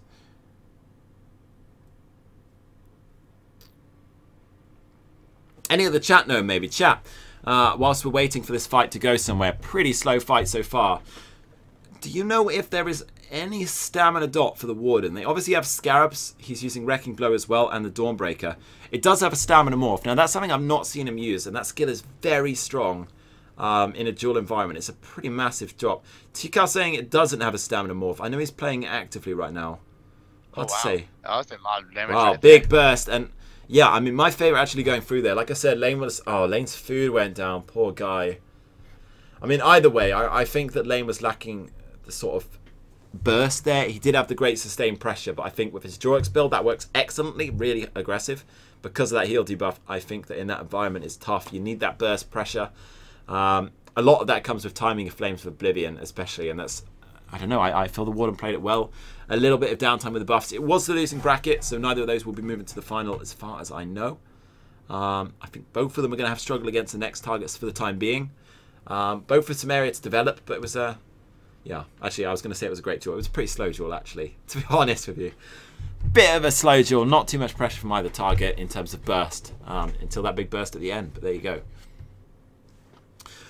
Okay, thank you, Pioneer, for that. So, chat confirming. Now, chat, if you've got anything you want to ask, say, whilst we're between fights, feel free to say. Next skill is going to be Vovik and speed kills. I think we are both a bit biased here, Scar, would you say? Both furtive and speed kills? Not in terms of who's best, etc., but if you wanted someone to win. Well, like I said earlier, Speed Kills is my buddy. Yeah, I PvP with him a lot, so I'm obviously going to be a little biased on this one. Alright, I know he's in my stream a lot as well, so I would love to see him win. He does get rid of his Dawnbreaker, nice sign of respect there, burning that instantly, unless it was just a miss. That being said, the Nightblade's going to be a tough fight. This Nightblade was really good, actually. I think this could be a good one. It's going to depend how he reacts to that burst. If I do have to say, all the magic a Nightblade has to do is try to keep his distance, because Speed Kills, all his main attacks are melee attacks. Yeah, and he's also not got that gap closer. The one advantage that Speed Kills does have here, of course, is that he is using the Shuffle Morph. So he's going to have that Snare immunity, which is going to help a lot. And actually, for Shuffle, he's pretty tanky and medium, to be honest with you. Obviously, Troll King is going to help. Great burst there. Not quite getting anywhere, though. Now, one trick that the Stamina Sork is missing here from experience is forcing Vovik into a mistake. And how I would do that is I would personally place my trap on the image rather than the player. So right now, that trap is actually in a great position. What he wants to do now is keep that pressure on Vovik and move Vovik around. And when Vovik teleports that image, he's instantly got that player control and the offense again. At the moment, he's getting kited quite a lot, and that's going to be very detrimental to his pressure. Placing that trap, there you go, great play. He might actually be listening to the stream, but shh, don't tell anyone. It's well played. Now that the trap's down there, he wants to take offense, keep as much control as he can, and should the Nightblade teleport back, the Nightblade is going to be in dire straits because that trap is a huge dot, and finally the Stamsork's going to get control. Great play there. It's the least expected place. He might be listening to you. I think he is, and it really helps. It makes a huge difference. From experience of Magic Nightblade, I've got a lot of hours on that. When people are punishing you on your image, it's very tough with that kite ability. You really lose control of the fight. Yeah, it's the right tactic there. Just keeping that control. Yeah. There's no trap currently on the image. I'm not very familiar with the sorcerer abilities, but that rune CC, is that, can you cast that on a distance? Absolutely, and it's got a huge range. I could be wrong, but I think it's 40 meters or something ridiculous. It might be less. Maybe someone in the chat, anyone on the Sork right now, does anyone know how the range of Rune Cage is? It's definitely an amazing CC. Not only is it one of those real clunky CCs to break, I don't know, like Flame Reach, the sort of thing that's quite difficult to actually break and get anywhere with. But it's also, big burst, great kill, beautiful, nice. Speed kills, my man. Beautiful kill, great burst, great use of the trap, and great control. Sorry, I got a bit excited. Yeah, so, Rune Cage. Not only has it got a really good range, 28 meters my chat is saying, really massive range, but it's also unblockable, pretty long, I think it's 3 or 4 seconds, and it's got really clunky CC breaks, so you're often getting an attack in there beforehand. Of course, naturally, we'd all like to see the clunky CC, even the people using it get a little more debuffable and able to escape that trap, but I think he played that beautifully. Speed kills, well done, brilliant. Good use of the trap. That trap control is really important on any stamina class against Magic and Nightblade. Trap is going to be really valuable there. You'll just want to take control of that kiting. It's very, very well played. Beautiful burst as well. Nice execute. Great kill. Next is going to be Zorius and Drist. So this might be the winning bracket. This is the winning bracket. No, it's not. Okay, so these guys were in the quarterfinals beforehand. At least Zorius was. I'm not sure about Drist actually. No, so Drist has moved in from the losing bracket up and up and up through the losers bracket. He actually lost his very first fight as far as I can see here. But he did seem strong in the pre-rounds when I was watching before. However, he is definitely in one of those setups that thrives more in duels than anything else. The sort of setup where He's going to have a lot of sustained pressure, but quite squishy. And he's not running Elemental Drain, which I would personally do. Instead, he's going the Duel route. So it'll be interesting to see how he does here. Zorius was the Stamp DK. Now, this Stamp DK played really good. He was very, very good with his buff times. He did lack a bit of damage, and it's going to depend whether the Stamp DK is going to be punishing him enough to take control of that damage, or whether he's going to make errors. I don't know. I think this could be an interesting one. I don't know whether that DK's got enough of that. Oh, great. It's a good effort on the ult. Great block with the DK. It's hard to tell, but I don't think the Stam DK has shuffle on it. He must be running a heavy armor build. No, it seems not. A little bit more of a disadvantage because I'm not also seeing any form of momentum. Absolutely. So he's getting very, very controlled here. The DK is doing one thing excellently. So a common mistake with Whip is to stand in melee distance. Now, Whip is not necessarily a melee attack. It's got a bit of range on there. 8 meters the range on Whip is. So the DK very cleverly and very correctly, noticing that there is no root immunity going on here, keeping his distance after Talon, after the Fossilize, just out of range of that Wrecking Blow and other attacks. And that way he's keeping control of the fight completely. The DK is unable to do anything in those fights. I'm not sure how I feel about Troll King. I do see the merit of it for giving Staminers a better chance, but it does seem a little strong on survival, I have to say. I mean, there are times where a number of the Stamina players have not really had to heal. I would like to see some of the Stamina players look to put healing into CP, look to run a lot more damage and find their sustain in other sneaky little ways. There are ways out there to get their healing in the future. And really look at Resort and Troll King, but we'll see how it goes. To be honest, I think all the Troll Kings are now out of the main, so we'll see. What's your opinion here then, if you had to vote? So it looks like the Magicka DK actually out of Magicka there. Were you asking me? Yeah, so who would you go for here? I don't know, it's been a pretty close class matchup so far. Each one seems to be keeping the buffs up pretty well and evenly. Absolutely. Doing the timing pretty well. He's holding block on his back bar. Why is he doing that? No, absolutely. I think that both of these guys are running builds that I would not necessarily completely go with. Like you said, forward momentum or shuffle could be really handy for the stamina guy. Not necessarily mandatory if he does have enough CP in his roll dodge, especially to sort of break those routes here and there. But it can be rough. Every 2 seconds, that root immunity obviously ending. Great burst by the DK. Can he get that kill? No, he can't. And big heal coming in from the Embers there. Driss now taking the offense. But yeah, I think that his big difficulty here is keeping that control. And I think he needs to look either to run forward momentum or shuffle. If those are neither options, which they may not be, they may well not be. I personally would not run them, actually. He needs to look at CP and really stacking roll dodge in the CP. It's a great passive. It stacks very, very well. Obviously, we'd have to move stuff elsewhere, but I think that, especially as a min-maxer myself, there is a lot of great burst here, and the Stam DK goes down. I was trying to comment. There's a lot of potential in CP to really get some stats. I don't know, Sky, you spend much time sort of playing with CP and looking at the way things work there? I've been messing around with them a little bit, but I kind of just been running whatever people tell me, to be honest. Yeah, okay, fair enough. No, admittedly. I mean, if you've got people who have done the research, absolutely. But yeah, it's interesting. I mean, if you ever want to have a real play with the numbers, if you're a maths guy like me, there's a lot of customization that you can do with that. So, next fight is going to be Myax and Zerum. Zerum, friend of the stream. Myax jumping. This is going to come down to how well Zerium keeps control. And I like the wings. Zerium, friend of the stream, making a good choice there. Needs to keep those up carefully. Now, wings are not a complete counter these days. They're very expensive, and he's likely running a pretty duel-based setup here, so his sustain might be lacking. It's going to be very important here that the DK manages his LA drain carefully, but not only that he's not permanently casting wings, he's looking for when to cast it. For example, is there a reach or a cripple coming in? Great time to use it. Is there a merciless? Try not to waste it too much against the funnels. Accept that, heal through that. Just don't let him get control of the fight and use the wings as a counter to that, and it's going to come. Also, I'm noticing Crushing Shock. Did I see that right? Okay, it is Zerium running that Malibeth, of course, here. We can see that now. He's running Crushing Shock, which is actually a really interesting choice. So, having that range is going to really help. One mistake I feel that Zerium may have made here is if he's taking that range route, I would not go for Fossilize. I would actually be going for Stonefist. And he does get the kill either way. Zerium, very well played, mate. Beautiful kill on the jumper. I'm a big fan of the build. I like it. Killing the jumper, always good. Nice, great play. It's tough, Koji, because although Wings is a heavy counter to Magic Blade, there is a place at the same time for the Magic Blade to perform. So as the Magic Blade, how the Magic Blade needs to react to this, as a person used to this, is to play the fight slow, play very defensive, kite as much as possible, keep everything going carefully on sustain, and just really take your time. That wing is expensive, and when that wing goes down, that's when you need to look at punishing with Cripple. Cripple instantly changes that fight. It takes so much control off that DK. The DK can't keep up. It's a painful dot for that DK to take, especially in light armor, and that's where he's going to sustain the wings. It's really going to open him up to other combos now that he's stuck. If he's casting wings in a defensive position, he's going to take a lot of pressure.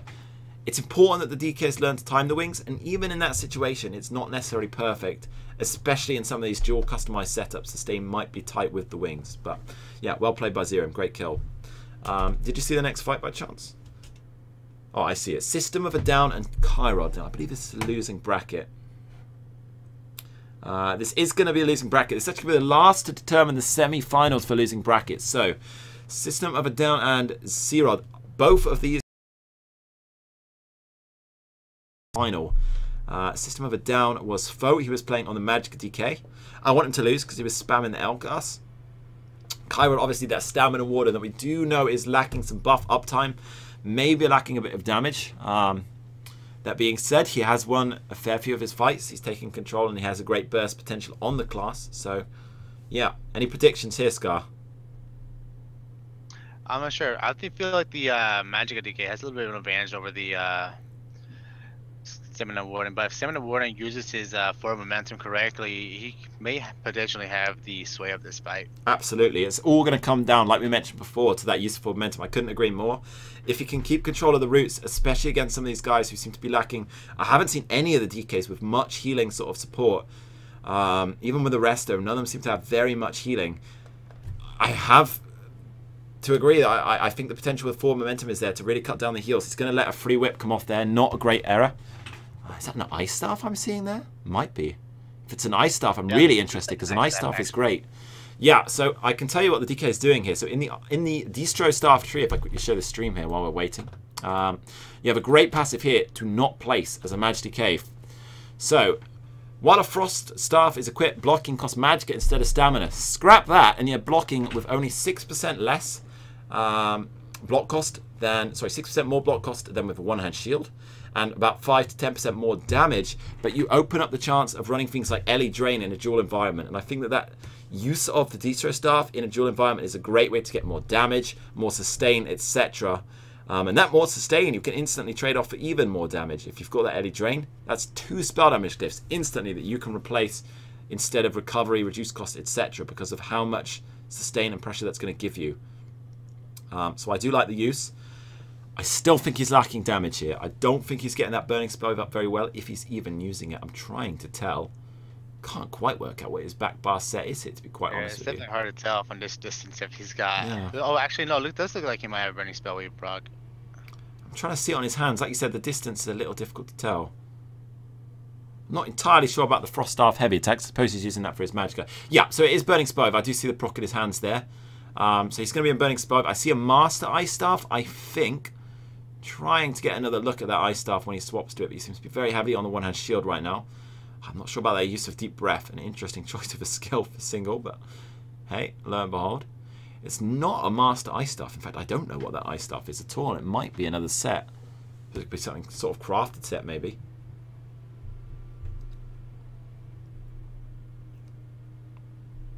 I don't mind doing it if I had an Xbox Star, but unfortunately I wouldn't be able to comment on Xbox simply because I don't have it. Okay, so the DK and the Warden going pretty long here. I'm with you here. I think the DK's got full control of this fight right now. The Warden is not really getting many wrecking blows, so there's a nice one through there. Does lack that Dawnbreaker. A bit late on the Dawnbreaker. Should be coming straight after while he's CC'd, getting the full exploit on it, and the best chance at the execute afterwards. No block on it, of course. I think that the DK's messing up a few blocks here, and he's going to get punished here. Does manage to live. The DK is often missing those blocks on the Wrecking Blow. He needs to really look controlling that down. Wrecking Blow is very easy to counter as a Magic DK. Anytime it's their block, if you see a build using Wrecking Blow, that's going to be the burst. I don't block anything other than that. As soon as I'm against Wrecking Blow, take control of the fight Wait for the Wrecking Blow. When that's up, place your dots, keep the block up. And once the Wrecking Blow stop, you've got control and keep the offense up. DK needs to be looking at that. At the same time, this Warden is lacking the forward momentum use here. Again, letting the heals come off. And I think that's really going to cost him here. I'm also really surprised that he mentioned he still hasn't swapped Reverb on. And against those DKs, I think it's absolutely invaluable here. I'm trying to see what that other effect is. There's some other set going on in the system that I don't know what it is. Is it Mechanical Acuity? I'm trying to work it out. I don't know.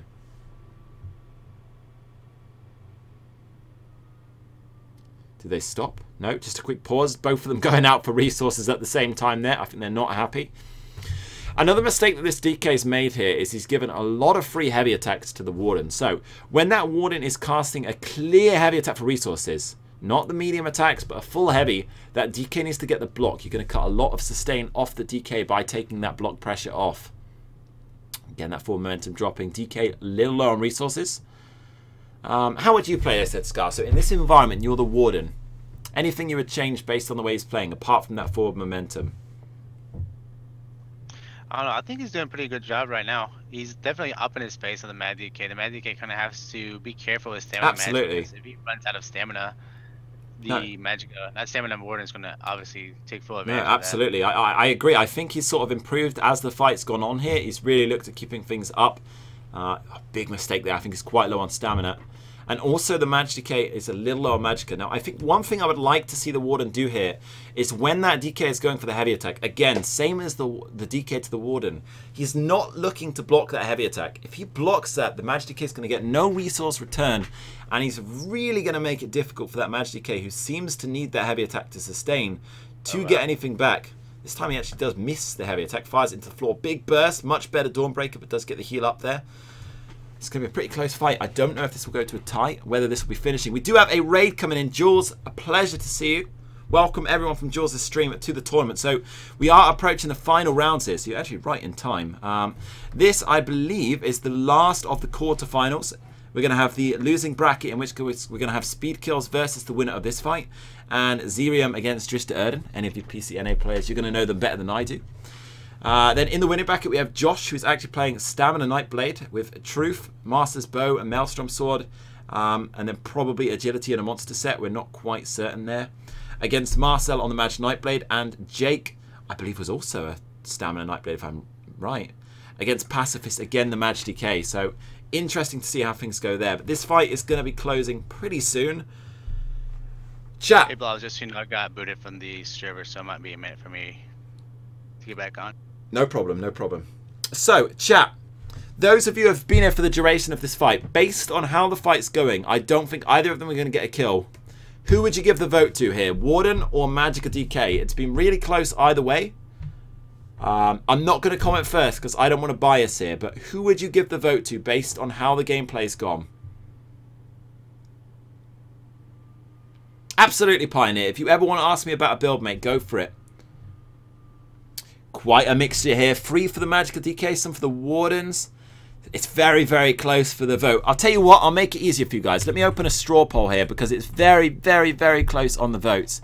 I'll just call it who wins. Now, please don't vote on this if you were not in the fight, unless from the little bit you've seen someone you dramatically like. Here we go. I'm going to bong it in the chat. I'm going to create a poll. So based on this fight and this fight only, the link is in the chat. Who would you say is the winner? Please vote on the straw poll. It might help Kenneth as well because this is very, very close. I don't know which way Kenneth's going to go.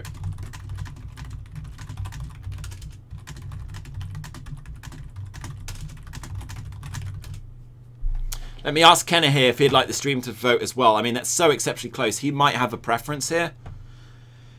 Not too many votes, guys. We're going to need more votes to really decide. So if you have a vote on who win, click that straw poll link. All you have to do is click the class that you think won that fight. Please don't be biased by the results. Place your bets. I'm not going to comment on everything. It's such a big mixture. I'm not sure, Sushi. I think that mistake is poor. I think that's a wasted set. It's exactly even split right now on both classes. Jesus. Amazing, actually. I think when I look at both builds have errors in a dual environment. The Stam Warden is lacking dots. The DK is lacking some key skills in fights, especially that choice of deep breath, an interesting one. But then the way the stand played is also different. So Kenna says on the fight he prefers Sirod. Sirod is, I believe, the Warden. Let me double check that real fast. Sirod indeed is the Warden. And Kenna's saying the Magicka DK didn't quite have enough damage and ran out of Magicka. So it's going to go in favour of the Warden. Let me get one final refresh. The votes actually was slightly biased in front of Magicka DK, but it was pretty close. Kenna does make final decision here. It could have gone either way. I can see merit to Kenna's comment here. Obviously, those heavy attacks weren't good. At the same time, I don't think the Warden punished the heavy attacks, but then again, neither did the DK. So, like I said, it could have gone either way. The Warden gets given the win here. So, next fight is going to be Zerium against Driss. This is going to be the loser bracket finals for the first area of the bracket. There's obviously 2 areas in there. So, this is going to be to determine who goes onto the final of the losers bracket, I believe. Could be wrong here. I'm a little confused.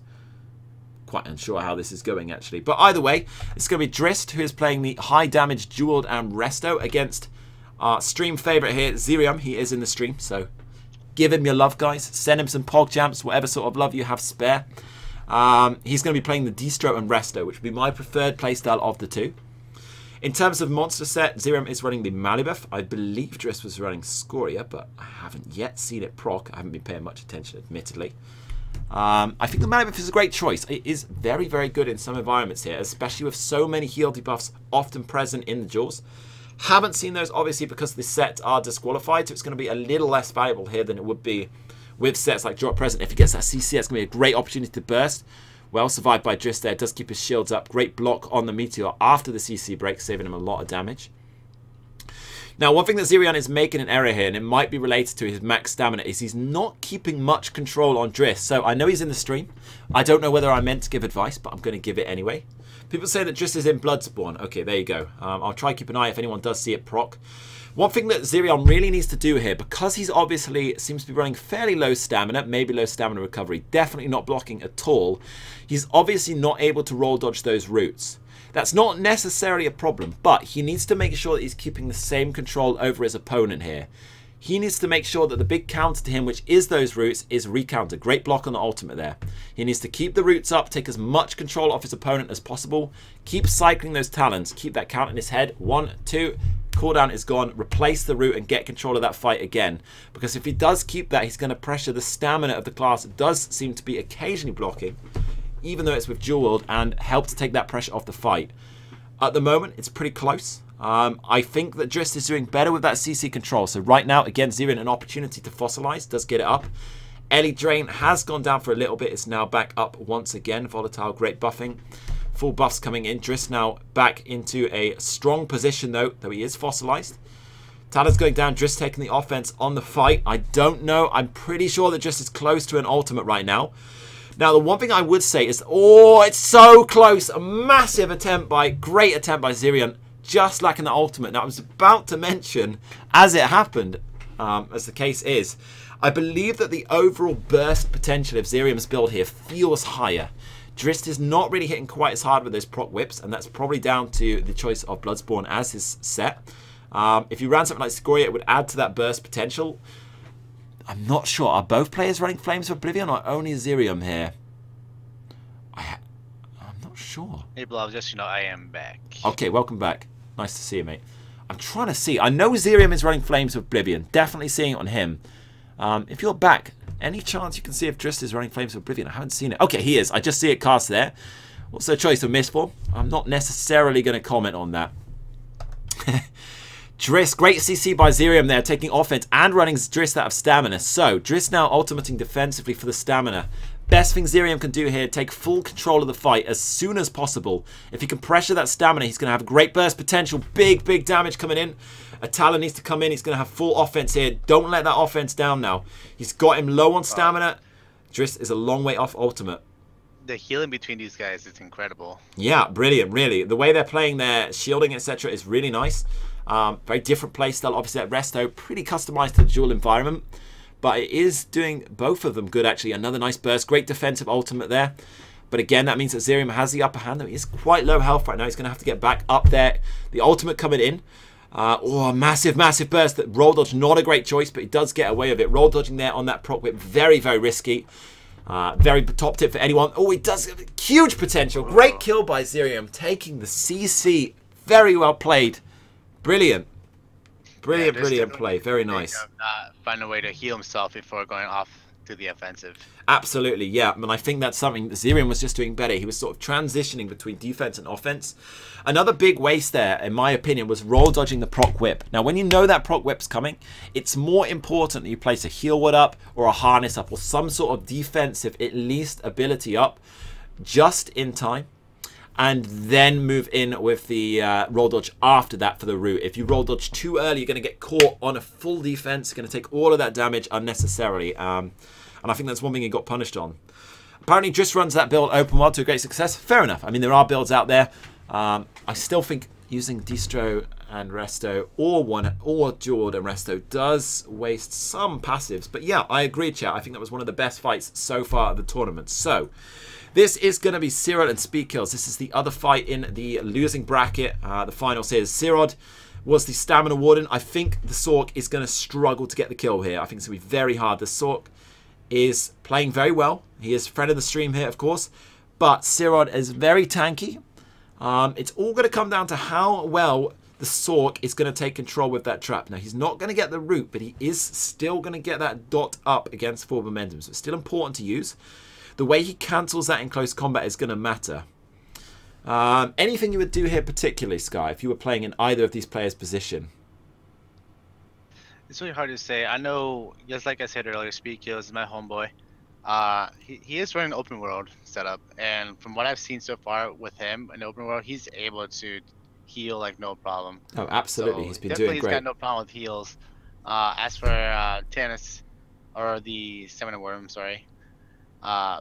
He definitely has to make sure he lands all of his combos at the same time. No, absolutely. That's is in medium armor. And that's something he's made a mistake with a lot in this tournament, was sort of timing that full burst at the same time, which is absolutely core, not only to duels, but even to open world, making sure that your transitions all land at the same time for that nuke, because that is the only way you're going to kill, especially in this environment. Yeah, it is really important. So, Speed Kills and Sirod moving into some high pressure gameplay. Nice ultimate, but he does get fully healed out by Sirod here. I think it's going to be tough. The Sork really needs to look at using his trap a little bit more, in my opinion. That trap is going to be his best dot. It's also going to give him a little bit more control. It's going to force the Sork to use forward momentum, where otherwise in this fight it's probably a bit unnecessary. And I think that's going to help him take some control here. He doesn't have to camp it, but he needs to look at sort of creating the lines across it where the Warden's going to be baited in to attack it. That being said, the Warden is doing one thing I've not seen anyone yet do against Speed Kills, which is vital against Trap, and that's working out when it's placed and just moving away from that area. Speed Kills is going to have to animation cancel that trap very, very cleanly to really hide it. And a great time to do that is if he's in a little bit of defense, but not fully defensive. Great trap there. That's going to be definitely hidden. I personally didn't even see it placed, and I think the Warden is going to go into that one. Oh, it does go down, though. It does run out of duration. Another great trap. Again, I didn't see that. The Warden seems to. I'm not sure if he has. Hard to tell. Now, does forward momentum negate? It seems to be. The trap? Like so, if you were to pop it before he walks into it? So it would negate, as far as I'm concerned, the root. It would not negate the damage. However, it seems to be negating the damage as well. Now, I don't know if that's necessarily planned. One of my subscribers quickly asking me if Jar Jar Mercs is in the tournament. My apologies, chat. I have been sort of juggling between the tournament itself. I don't believe so. I haven't seen him in the names. Right, anyway, back into this fight. I'm not too sure about the pets. Absolutely, chat. I'm in full agreement here. The Warden and the Sork really struggling to move each other's health. I don't feel the Warden has as much pressure. I think it's a very defensive build. But at the same time, I think the Sork's going to struggle to get quite that tankier build down unless he's getting all of those dots and all of that pressure landed. That's going to be very, very difficult. I think in the Sork's case, I'm going to be using a bit more light attacks compared to normal. In the previous fights, I've seen him using a lot of heavy attacks. The Warden is blocking a fair bit, and I have seen him in previous fights run out of stamina. I think I'd be looking for opportunities to really break that down with some free lights. And that is going to hurt the Warden's chance at actually getting out of a burst. Once you see a bit of defense, really turn the offense off and do your best not to let it off. And again, both of these players missing it a little bit here. You need to block those heavy attacks. So, Speed, you're in the stream. Look, oh, the overload light attack coming up. I think it's a misclick. Need to be looking for that opportunity to really block those heavy attacks. The Warden is very reliant on them for sustain. If you could take those heavies off him, you're going to take full control of the fight. At the moment, not much going on though. Chat, any advice for either of the players that you'd like me to share? If you were the Warden, if you were the Sork, anything you'd be doing differently?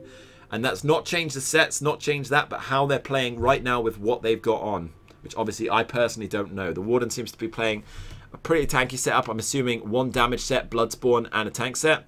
Or again, it could be... No, actually it was Bloodspawn. I do remember him mentioning that. The Stam Sork is going to be running with... Maybe you even know his build. Do you know it by chance? Troll King and X? I believe he's running Truth. Truth, as one okay. of the pieces for sure. All right. But so far, from what I've seen so far, Speedkill is trying to figure out his opponent. He's been doing something I haven't really seen him do in a while. He's playing a little bit more defensively. I think he's just trying to figure out a Absolutely. way He's looking for a strategy to get through this sort of health, which is going to be really rough. That's a nice burst coming in from Speedkills. Does get him to about 40-30% there. A little short of execute range. It's going to be difficult. I personally, in Speedkill's position, think that I would go for a fair bit of dot pressure. Really try amp up the dots as much as possible. That's a great trap. That's a much better trap. Hiding that trap's going to give him a great offense. And then once he's landed that trap, that needs to be when he takes control of the fight. They're both moving out of the arena a little bit. I just fell off the ledge. God damn it. Something gone on here. Okay, they've called the fight. Let's see what actually happens on the vote. So, chat, I'm not going to show you what happens. Place your votes. Who won that fight? Stam Sork or Stam Warden, based on what you've seen? Yourself as well, if you like, Scott. Can you say that again? Who would you place your votes on? Just give it about 2 minutes to the chat. It's time to catch up.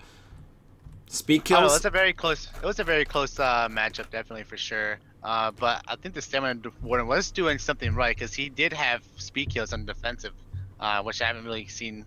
Like I said earlier today. Absolutely. The chat fairly biased, and they do go in the same direction as everyone else. I'm in full agreement here. So everyone voting for the Sork to win. I agree. I think the Warden was playing a little defensively there compared to Sork. Sork playing that high aggression route. Kenna also voting on the damage in favor of Speed, and Speed does take the fight. So I think it's the right choice. I think the Sork was playing aggressively, which is really important. So he is going to win the losing bracket on that side. Now we are moving on to the winning bracket. This is going to be the last 2 fights to determine the winning final. So we're going to have Josh and Marcel is going to be the first game. Soon after, it's going to be Jake and Pacifist. Now, Josh and Marcel. Marcel was playing the Mage Nightblade. He was playing this absolutely beautifully. Great kiting, great gameplay. I'm trying to see who Josh is. Is it this DK? No, it's not. Yeah, Josh is the Magic DK. He is a Mage DK? Okay. Trying to find him here. Be the DK. Okay, everyone's saying it's the DK. So Josh apparently a Magica DK. Now, I don't quite remember this guy's build or anything. I'm going to see if he slots wings. He needs to take control of his fight against the Nightblade. If he doesn't slot wings, he's going to have to play very, very well here. This is Josh Lenore. Okay, this guy was brilliant, actually. Both of these players have played with pretty decisive victories in favor of their own fights. Josh playing the Resto and one-hand shield, or lightning staff and one-hand shield. I'm not quite sure. Do you know by chance? I guess we'll find out. And the Nightblade obviously playing Resto Distro. Pretty generic playstyle. It's going to be Resto staff. So Resto staff, one-hand shield for the DK. I think the reason you're seeing a lot of these Restos is, again, to get around this heal debuff meta that is often appeared. In this dual tournament, it might not have been so important with all those sets counteracted. There are still Defiles present, but it's nowhere nearly as present as that 100% uptime of a lot of these Defile sets. So, predictions, chat. Nightblade or DK? DK is going to be running wings. I don't know what the Nightblade is doing here. I'm really curious what's going on over here. I hope that he's not trying to get out just because of the use of wings, because the DK had a great start here, but something might have happened. I know they're in TeamSpeak, so they may be discussing something that's gone wrong with one or the other. Oh, okay, so one of them's crashed. They're quickly resetting. I believe the Nightblade has crashed, Ken is saying, so they're going to quickly reset that duel. Predictions, chat. Magica Nightblade. So the Magica Nightblade has bursted all of his opponents down, I think, in less than 20 seconds. And I haven't seen the DK really go on the defensive against anyone minus one opponent. He has had great control here. So who would you be voting for, chat? Thank you, Ron. Give me some nice feedback there. Very kind of you, mate. Fuck DKs, Pirate says. Pirate clearly in favour of the Mageblade here. I'm very biased. These are my 2 main classes. Mage Nightblade, my history. Nearly every achievement on there. Played it for years and years. Very, very experienced in the class. But actually came my modern class just because I'm a bit played out on Mage Nightblade. So I'm not sure who I want to see win, really. Marcel's been very respectful. He's not been doing all that jumping nonsense. Josh Lamar, I've seen very nice things from him. Seems very friendly, always saying good fight after the fights. Both of them seem like alright guys. Both of them have played very well, so I don't really know what to say. Both of them are very top tier competitors. Absolutely. Josh Honor, he does have a very, very aggressive Mad DK playstyle, and if he plays his class right, he should be able to take this no problem. But if the Magic Nightblade does keep his distance away from him, no, absolutely, it should help him in some way. You know, Mad DK used to have Fossilize as a distance CC, and now that you have to kind of get up close and personal in order to use that, it does put Mad DK at a definitely spot than what it used to be. Yeah, no, I agree completely. I think a lot of this fight is going to be determined by how well the Magicka Nightblade performs against Wings and landing the cripple or a flame reach and just taking control of the fight, keeping that spacing between them, how well he's using image as well, and also how he's managing his stamina and getting around the sort of constant root control that the DK may have. Both of these classes have the opportunity to win this. It's all going to come down to how effectively the DK manages his sustain with the Wings and how effectively the Nightblade punishes the mistakes and the lack of time where the Wings is up. Now, I haven't seen him use Wings off the bat here, so maybe he chose to drop it off his bar, which... No, it is there. Okay, I was going to say, it'd be an absolute shock if he has. Nightblade playing that very well there. He's going to throw a few light attacks and gentle attacks against the Wings, trying to burn that Magicka as quick as possible. Great tactic. Try break the Magicka down. Wings are very expensive. Even in a cheap build, we're talking 3.7 to 4k Magicka per cast. And if you are using your skills effectively, it's only going to... Oh my god, so close on the burst. Massive burst attempt. Also lands the cripple through the Wings. Josh definitely did a really good job recovering that really quick. Definitely. Before the Magicka Nightblade could lay down a... But he needs to get control of his fight. He is lacking his Wings a lot of the time. The Nightblade is playing absolutely beautiful gameplay against these Wings. Really punishing every drop. Right now, cripple coming in. Again, hopefully to see it. There it is. Cripple coming in against that drop on the Wings. You always need to look for that opportunity. Any Maj DKs watching this on stream, on YouTube, the way to go. If you see a Maj DK, that's going to be a big burst. Well shielded by Marcel. Great block. If you see a Maj DK using Wings and you're playing a build that has nothing that gets through that, look at the skills that punish the downtime. Wings is expensive. Nobody will have 100% uptime on that, no matter how good they are, no matter what their build is. Look for the time to get through. Focus on sustaining a defense and then punishing. And as soon as you get that punish, go full offense and get through that. Fear is another great way. Wings has 4 seconds. If you don't want to break it with casts, I'll go on to that in a sec. Cast the Fear. Get the DK moving with it, but cast it halfway through the Wings. Wings has 4 second duration. Cast it at that sort of 2.5, 3 second mark so that at the end of that Fear, as he's CC breaking, you have time to land your cripple and get the offense control.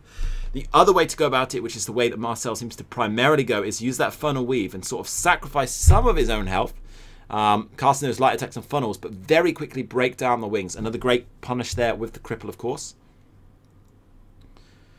DK getting a big amount of control, and he slowly picked that up over the fight. I think the DK actually taking some excellent sort of control on the fight suddenly. He does lack Wings there and going to get punished beautifully there by the Fear. Unfortunately, he lands a funnel instead of a cripple, missing a bit of an opportunity to punish. Does get control again with the root. DK doing very, very well to stay on top of this. Again, even without the Wings, nice opportunity for burst, well shielded by Marcel. They're not going for the incorrect route. Now we know this Meteor hits hard. How he's going to do? Well blocked by Josh. Beautiful block. It is on his resto staff. It's going to be hard on his stamina. I do see him throw in a medium attack with this one-hand shield there, so I think he's being a little careful on his block. Going to go more for the kiting route for a sec. Great choice.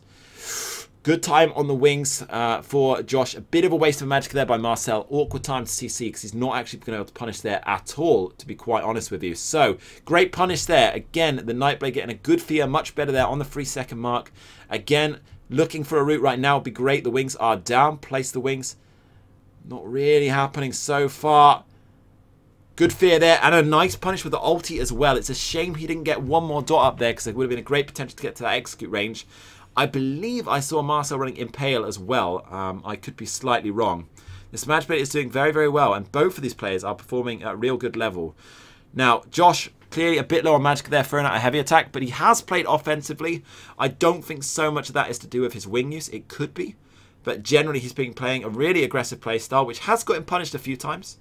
But now the Magicka is running low. That's another 2 heavy attacks in a row from Josh. What the Nightblade needs to look to do now is go very offensive till that next ultimate. It's a great chance to capitalize on that damage. A great use of the ulti, good timing, and a brilliant burst. I'm sorry, but Marcel played that absolutely perfectly. There was no mistake. Every time looking to punish the wings, exactly as I said, punish the wings, get the cripple in, break down the Magicka, look for the opportunity again, repeat, repeat, repeat.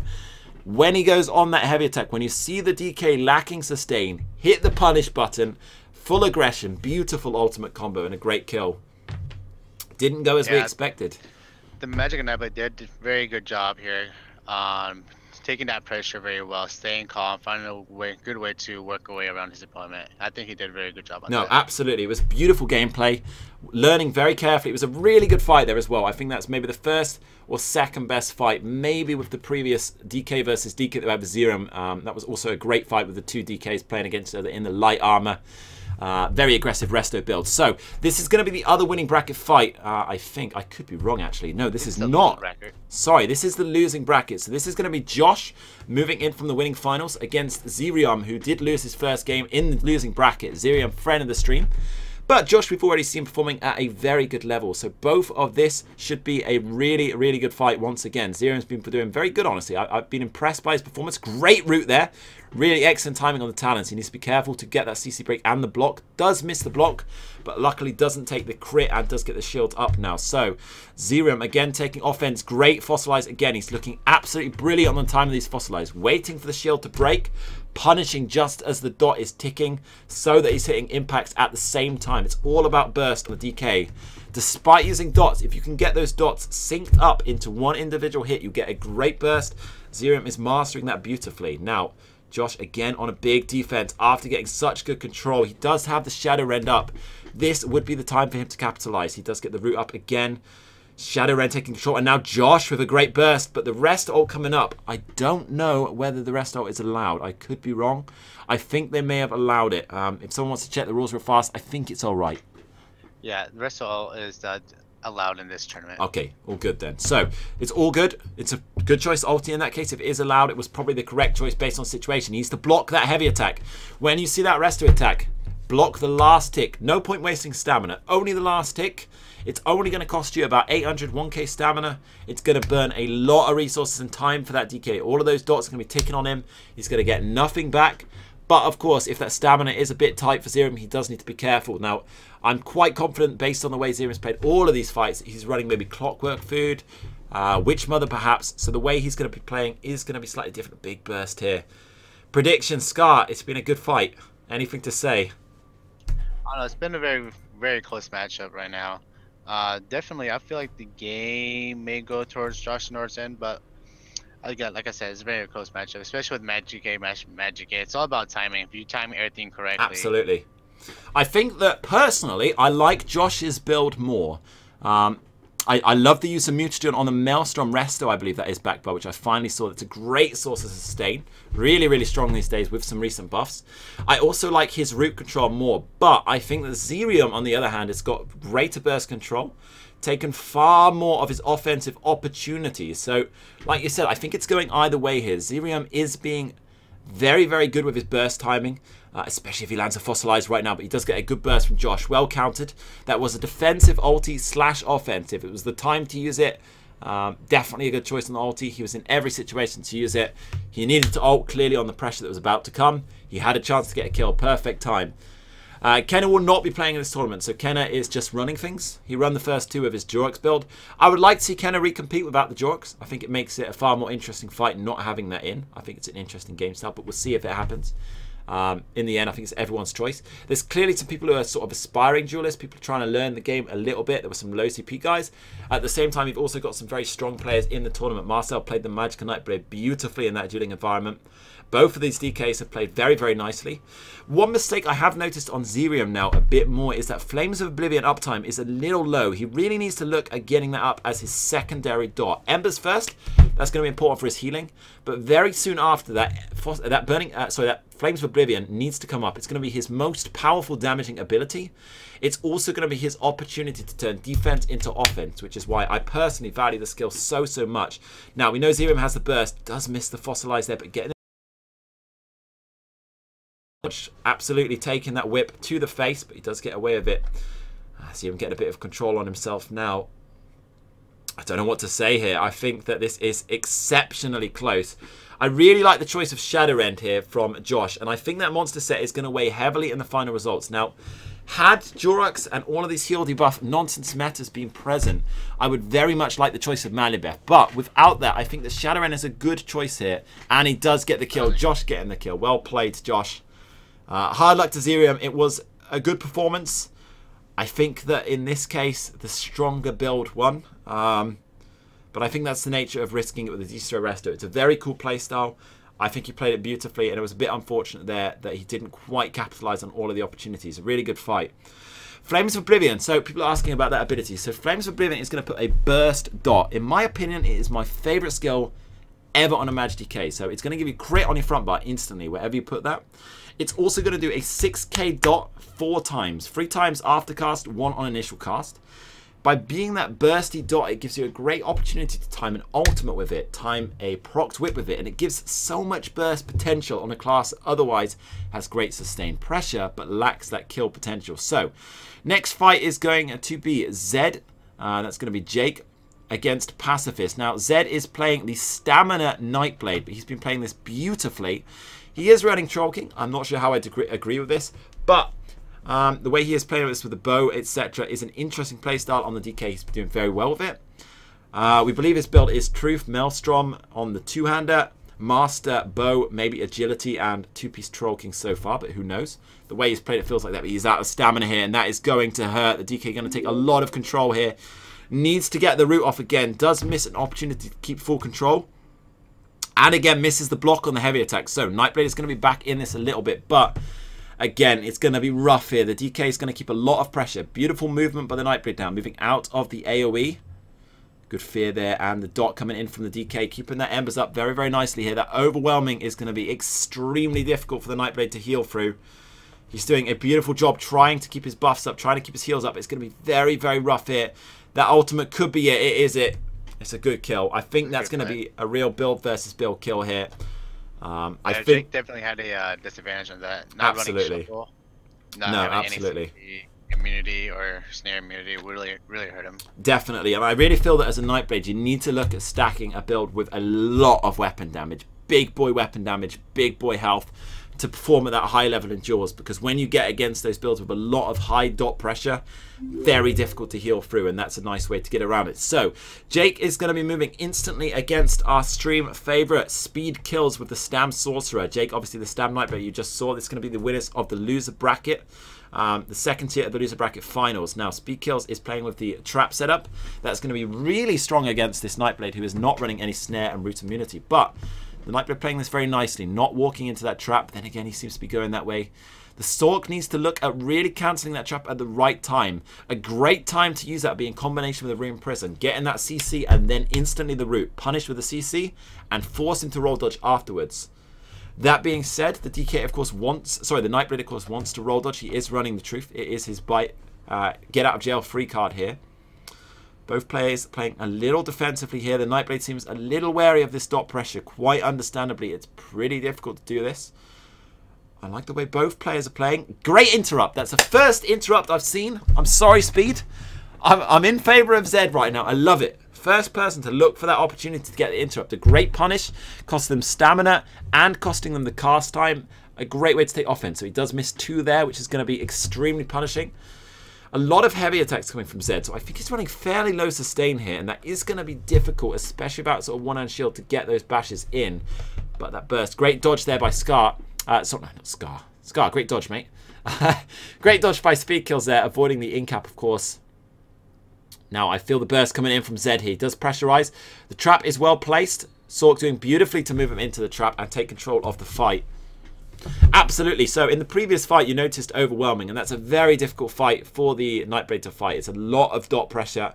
Very large proc overall. It's just not bursty. And against Nightblades, it's a good way to go. You can get your burst in other sources. The sustained pressure needs to go. So, some great dodges here. A lot of mistakes by Speed on the rending slashes here. If that gets dodged, he needs to look at the opportunity of replacing it again and getting that recasted. It's going to help him get on the control again in these fights. Great use of the trap there. Beautifully placed trap, and it's going to give him a bit more control now. The overload light attacks, an interesting choice here. My one interest here is I think that although Speed's dots are very strong, in a dueling environment, he's sort of lacking that burst potential. I would wonder if it's worth him even considering, even though it's not a skill I necessarily like, perhaps running Dizzying Swing or something like that. What's your take on that, Scar? I don't know. I feel like Speed Kills needs to find a way around the 7 Nightblade's mobility because he's having a hard time trying to keep up with it. Nightblade's doing a really good job at staying away from him. Maybe a Speed Kill places traps down a little bit more smarter. Absolutely. He could definitely take advantage of that. And in terms of how you would get the killer Speed Kill, if you got anyway, oh, this is going to hurt. If he has an ulti, I think Speed Kills is in trouble. Great CC, excellent cast. Really brilliant way of taking the offense there. A lot of people would have chosen the heal. It is the wrong choice. Speed Kills making the perfect choice. Taking all control of the fight again with that CC. So, he's replaced the trap, but a little too obvious. I don't think that Nightblade's going to be going in there unless he makes a bad mistake. Yep, the Nightblade has seen it. You can see him instantly kiting away from that. That needs to be cancelled carefully to take control. Thank you, Black Lassie. It's a little difficult to get into. That's the problem here. Speed Kills now moving in with the offense. Big burst, nice opportunity, and does get into execute range, but that Troll King is going to be very, very difficult for Speed to capitalize against. This, again, is where I think one sort of bursty skill would be a nice opportunity. So far, I think this is in favor of the Nightblade, but that does not mean it's over. Speed Kills now getting the rending slashes up once again. Is dodged. Needs to replace that dot. Needs to look for an opportunity to get the trap up and get all of those dots on. Once those dots are on, keep the pressure up. Even if it's with Steel Tornado, just find a way to keep some high offense gameplay and take control. The Nightblade is clearly lacking sustain. He's throwing a lot of heavy attacks in his weaves. Taking a little detour to the forests here. Not quite sure what's going on. Nice burst from the Nightblade now. I'm not sure whether either of these players are going to get the kill here. I think that if I have to vote, I'm giving it to the Nightblade. Speed Kills has played his class well. Ooh, but that is a great burst. Oh, what a kill! Speed Kills out of nowhere. Landing, finally, all of those dots at absolutely perfect synergy to each other. Getting in the ultimate and the execute with the tornado on the roll dodge. Absolutely beautiful kill. Yeah, not only the tornado does a lot of damage, but also keeps a Nightblade from going to cloak. No, absolutely. It was a brilliant kill. Honestly, absolutely excellent. That really, in my opinion, that fight was strongly in favor of the Nightblade, and Speed instantly capitalizing on the mistake, getting the win there. So, we are now moving on to the grand final. This is from the winning bracket. This decides who will be taking the top prize of 1 million gold, I do believe. Marcel against Pacifist. Now, it's going to be tough. Pacifist playing the Mage Decay. I can't remember the fights he's had recently, but he is running a lot of proc damage. Scoria, Overwhelming, and Burning Spellweave. This is exactly the sort of setup that a Mage Decay would run in duels. Maybe Sun over Overwhelming. It depends on the way you're going to play. I do honestly think against the Mage Nightblade, Sun might be the slightly better choice here just for that burst potential. He's already going to have Dot, but we know he's got the damage there. Burning Spellweave is very strong. Light Armor, a lot of damage. Scoria, a lot of damage. Marcel, however, has performed beautifully against the Wings in the past. He needs to do exactly the same here. Now, Marcel reflecting his own cripple on himself. That's going to punish himself. 12 seconds, I believe that dot is. It's going to be a long, long bit of pressure, but he is out of there now. Pacifist going to be a little dangerous here. Needs to look for that opportunity to get the cripple up here. The Nightblade's still missing that opportunity. I feel this DK is taking better control so far than Josh, and it's going to be a bit of a rougher time for the Nightblade. He needs to get that cripple on, needs to take control of the fight with that cripple. Otherwise, he's going to miss all opportunity to take the burst here in the fight. A ton of pressure from the DK, but the Nightblade tanking it beautifully. That's a better fear. Finally gets a punish in, but he does get CC'd straight afterwards. Now, the lightning path coming in from the DK in a dueling environment. Very, very strong. That Nightblade really needs to look at using his image a little bit more here. If he can get that image, he can punish on the lightning. That path's going to come down on him, teleport out of there. Suddenly, all of that magicka has gone to waste. I'd like to see the Nightblade use his image a little bit more. In fact, I haven't seen his image up in quite a while. Is he even running it? All of that time, that minor maim is down, and that's extremely bad news. Oh, it looks like he actually might have changed it. He's running Wizard Riposte here on his sets. I just noticed the debuff on the DK, and I think he's chosen not to go for Image. I don't know how I feel about that choice. I don't feel that's an excellent choice, to be honest. I think he's going to struggle very much against that Lightning Path. Image, very, very important against sort of build, but a nice burst opportunity, which Marcel has absolutely excelled at through every single fight so far. How would you like to see it go, Scar? I don't know, it's really hard to say. The Magic and Nightblade had a very good fight the last time he fought a Magic and DK. He did very well. He stayed very calm. He still seems to be doing pretty well right now against Pacifist. Pacifist is still really going offensive as well. Absolutely. He does not seem to be slowing down at all. So the Magic and Nightblade needs to find a way around his offense to make him go defensive somehow. No, definitely. And I think the Magic and Nightblade so far, finally getting in a good punish there. He gets the cripple up after the fear. He needs to look for that opportunity to get cripple. Now, a great thing that I've noticed here, I'm in love with him already. Pacifist is definitely using healing in the CP. His heals are dramatically better than the others for a similar sort of damage. I think it's important. Getting a few CP there does add up. And even though it scales badly, you really notice it in light armor. That is really helping Pacifist get that defense straight back into some early offense. A big burst there. Nice defensive ulti. Also going to help him on the offensive there. A shame he didn't have the score here, but that is going to save him and turn the fight around very dramatically here. This fight could honestly go either way. Chat, I'm going to let you open it up here. Who do you fancy here? The Maj Nightblade or the Maj DK? Based on the fight so far, not based on fan favorite, not based on class favorite, but just based from what you've seen so far. Obviously, the chat has a small delay here, so we'll let them catch up. I'm seeing a few here. Quite a big mix. A few more in favour of the DK, I would say. It's very, very close, honestly. It's almost identical. I would say a few more in favour of the DK. So far, I would agree. I feel the DK's had better time. But the Nightblade is landing some very, very big bursts. And if he does align the stars, as I like to say, there is a good opportunity for that DK to be taken down. It's all going to come to how that Nightblade punishes the wings. He really needs to get on with timing those fears into a cripple, waiting for the wings to drop down to get a cripple. I feel that ultimate's a little bit wasted there. Merciless or not, there are no dots on that DK, and the DK has a fair bit of health to get through. And he goes down. Beautiful kill by the DK. Excellent use of the defense into offense transition. The DK gets the kill. The DK going to take the win for the tournament. I feel the right player got it there. Marcel played absolutely phenomenally against the last DK.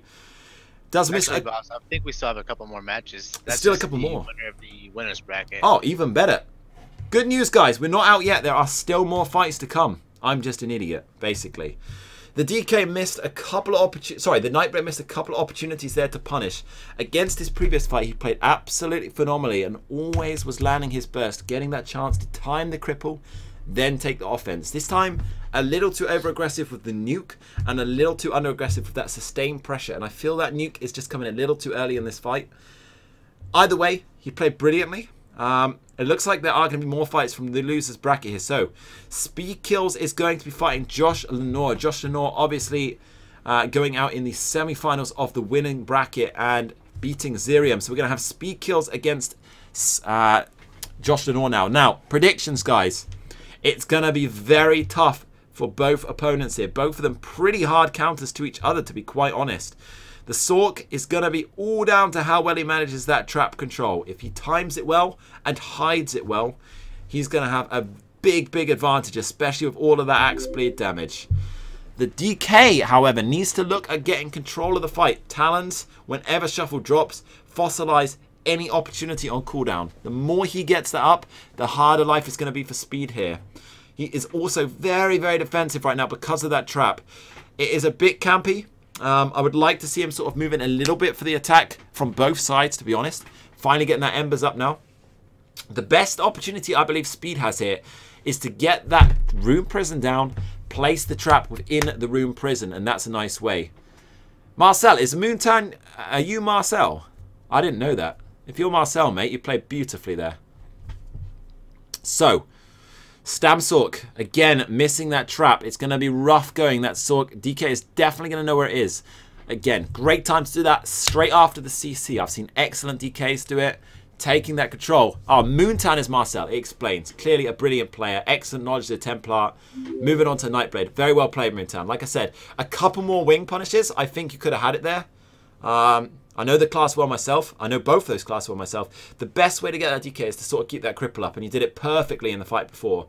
I think that second fight, it's just my honest opinion, really, you just let it go a little bit too long, getting the cripple punished, and I think that he caught you out on that. But I do feel that the stronger DK was the one you fought in the second fight, so it was obviously going to be a rough run either way. No, well played, mate. I mean, it was a brilliant performance. Anyway, enough complimenting. Moving on to the current fight.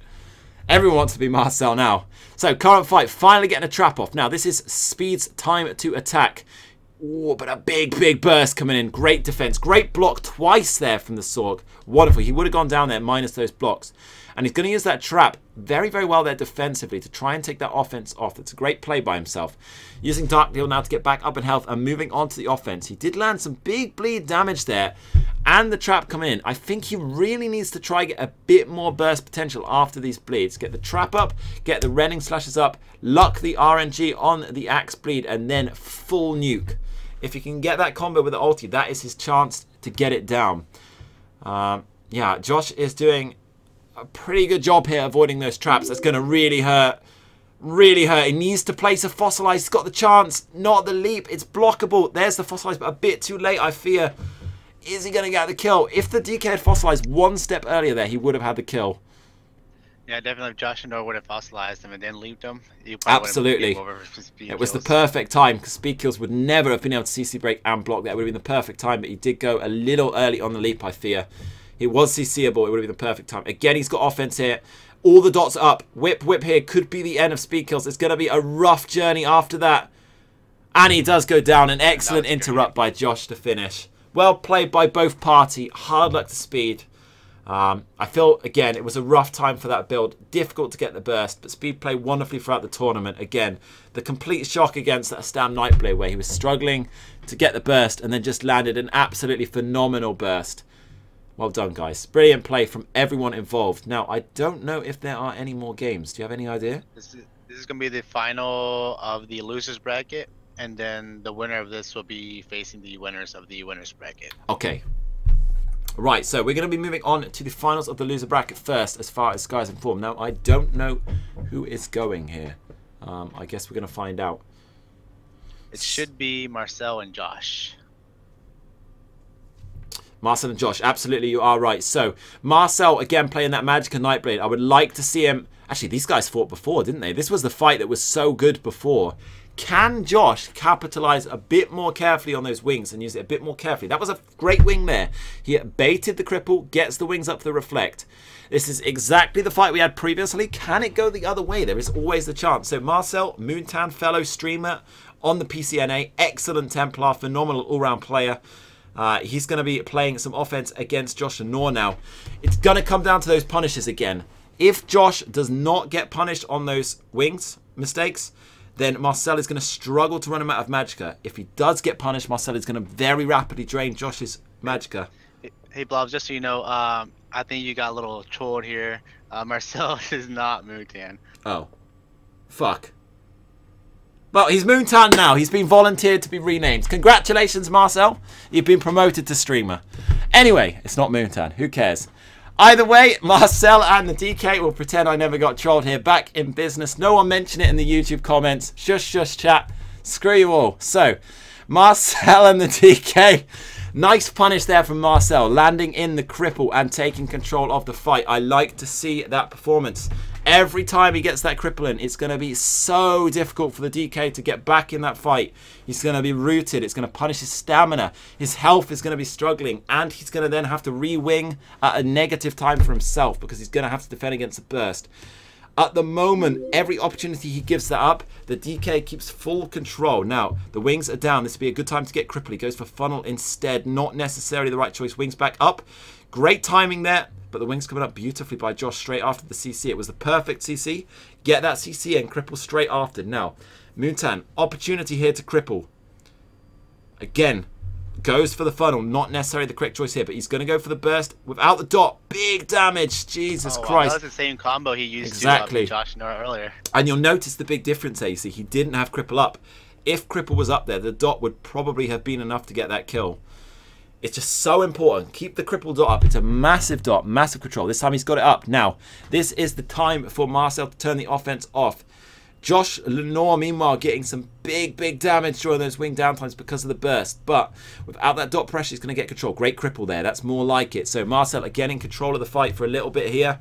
Josh in defense. The resto heavy attacks coming off. And I did see Marcel block that off. But what is going on here? What's going on? DC again? I think someone might have crashed or DC'd here, which is a shame. Because if Marcel crashed or DC'd there, he actually just got control of the fight. A bit unfortunate for him if he did. I believe he was having connectivity issues before as well, back when they first started Duel earlier today. Yeah, I believe so as well. I mean, he did crash there, so luckily it's not a crash that's going to determine anything. The fight was fairly close. To be honest, at that exact moment in time, I would say Marcel actually had the advantage there. He'd broken down the Magicka, got control of the fight with the cripple, had his opportunity to burst, but he does crash. But luckily, they're going to carry on playing that. They're going to regroup it. It does happen. Nothing you can really do around that. Okay, let me see what else is going on in the chat. UK Pirate, obviously, man, the myth, the legend himself, coming up with a great comment here. Maj Nightblade should use resto mediums to get through those wings. It's tough. So these days, in the past, I would actually heavy attack and break it down through that. Actually, these days, there's two great ways of getting through the wings because of how different the way it works is. Short duration, and only 4 reflex. My favorite ways are to go light attack funnel, and block off your funnels at the last second, or sort of do your best to mitigate that damage through shield. Instantly that wing's gone. Although you've hurt yourself, you've broke a lot of Magicka extremely quickly. It's very expensive for the DK.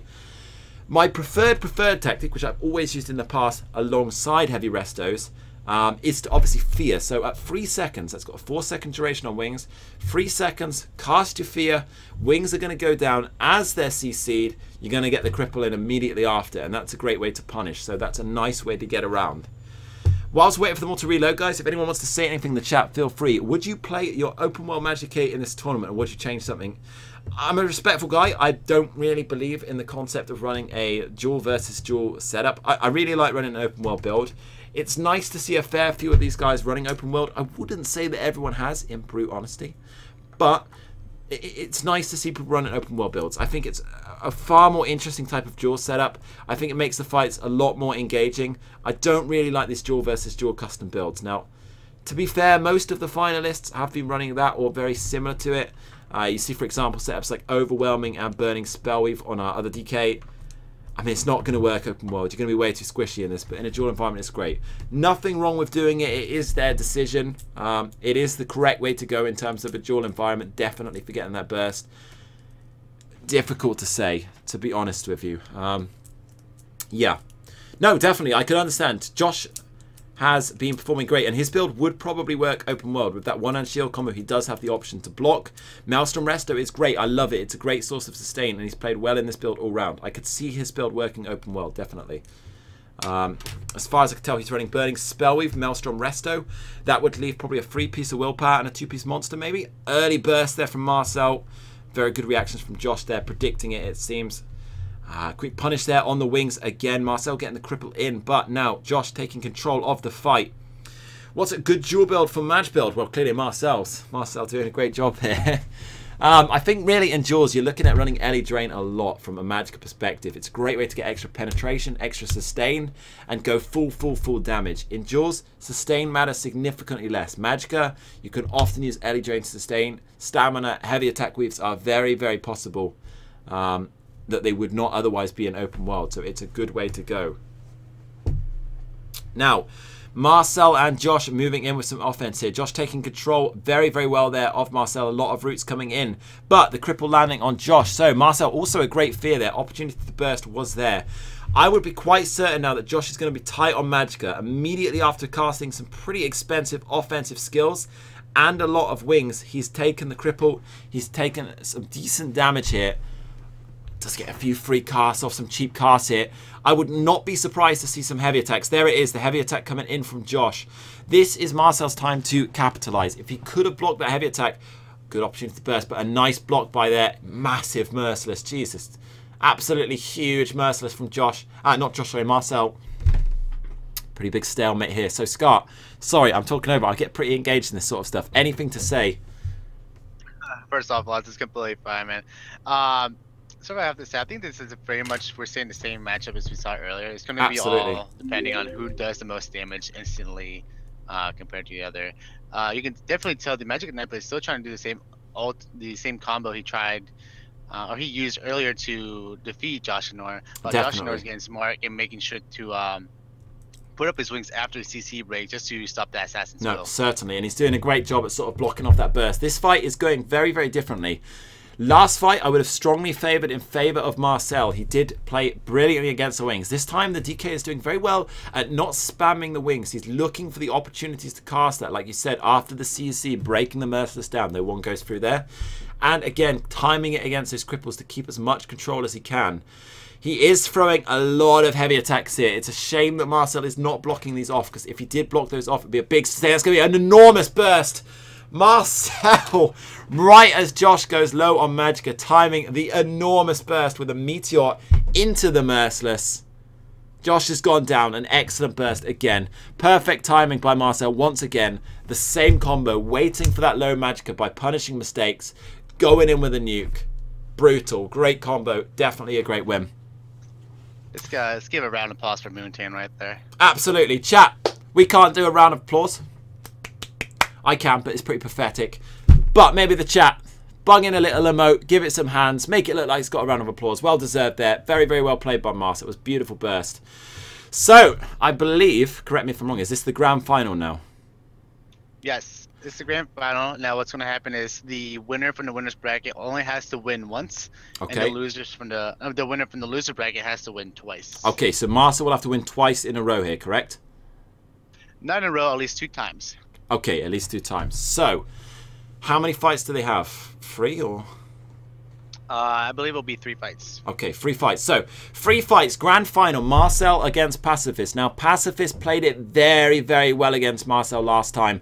And Marcel did miss a lot of punishes on the wings, playing tiny bit too defensive at times. He could have got a punish in. I'd like to see Marcel time that punish a bit more. And the first opportunity he has landed that cripple. Another great chance here. Has to be careful now, though. Great wings from Pacifist. Brilliant timing, sort of baiting in that pressure. Marcel, a little stuck for words here. Obviously, this is the time where he has to be a little defensive. Time to play it slow. Wait for the opportunity to take offense. He's going to take a big, big pressure here. He's stuck in that meteor. Not a good situation. Pacifist letting off the pressure unnecessary there. Might have wanted to stay on offense, though. Of course, I can't see his magic bar. Another meteor coming in now. Bit more offense coming in. I think Marcel's got it down right now. This is his 3rd or 4th match in a row against a match DK. He kind of knows what he's doing. Definitely. He's got the experience there. He knows how to take the win. He knows how to land the burst. It's going to come down to how well he's dealing with these punishes. He's doing it much, much better here than last time. And actually, so far from this fight, especially seeing that heavy attack, I'm strongly in favor of Marcel this time. Last time, the DK had the control, had the strength. Marcel this time punishing every mistake, but the DK again looking hot here with some offense, timing all of his dots. A nice opportunity for burst. Great block by Marcel. That could have easily been a death. Brilliant, brilliant block. That's going to hurt in the morning. Marcel down extremely low. That's got to be less than 1% health right now. Getting it back up somehow with the resto. Right there too. That was an enormous recovery. Jeez, that was very, very close to death. Scraping it by the skin of his teeth. Pacifist again taking control now. Marcel out of stamina. That is going to be punished. Pacifist using that very intelligently there. He's had a lot of offense time. Probably a little low on Magicka. Takes his opportunity while Marcel is out of stamina to use that heavy attack. And another big burst. And Pacifist with the victory. Yep. Very Pacifist dominant. Is the champion now. Pacifist very dominant in that fight. Beautiful performance. Punishing every mistake, never getting punished on his. Well played to Pacifist. He is going to take the win. Chat, one final round of applause, please, for Pacifist. It was beautifully played. He does take the win. A great tournament all round. It's nice to see. In general, the tournament is very, very good, I have to say. The way they've run things have been brilliant. The general defensive meta is not too there, and to be honest, most of the defensive players were very quickly DQ'd during the ties. It always went to the offensive players, which is nice to see. I think that all the fights were pretty good. I think that every situation went the right way. Speed, obviously, with a beautiful kill in one of their... I think my favourite fight is either going to be Marcel against Josh Lenoir. Some great kills there. But I think my favourite is going to go, actually, to our stream fan here. The DK versus DK with the resto builds. I can't actually remember the name now. Curse me. But yeah, some great fights now. And I think that is the end of the tournament. There you go, guys. I hope you've enjoyed it. I will put that up on YouTube as well. It was some great fights. If you have enjoyed the commentary, enjoyed the stream, firstly, drop into the forums related to the Duel tournament. I'm going to drop you a link in the Twitch. Please go in. Make sure you tell the guys how the tournament went, that you enjoyed the tournament and the setup. Any suggestions? Preferably suggest against Troll King. I'm not a fan of the way that played. It'd be really good for saying that.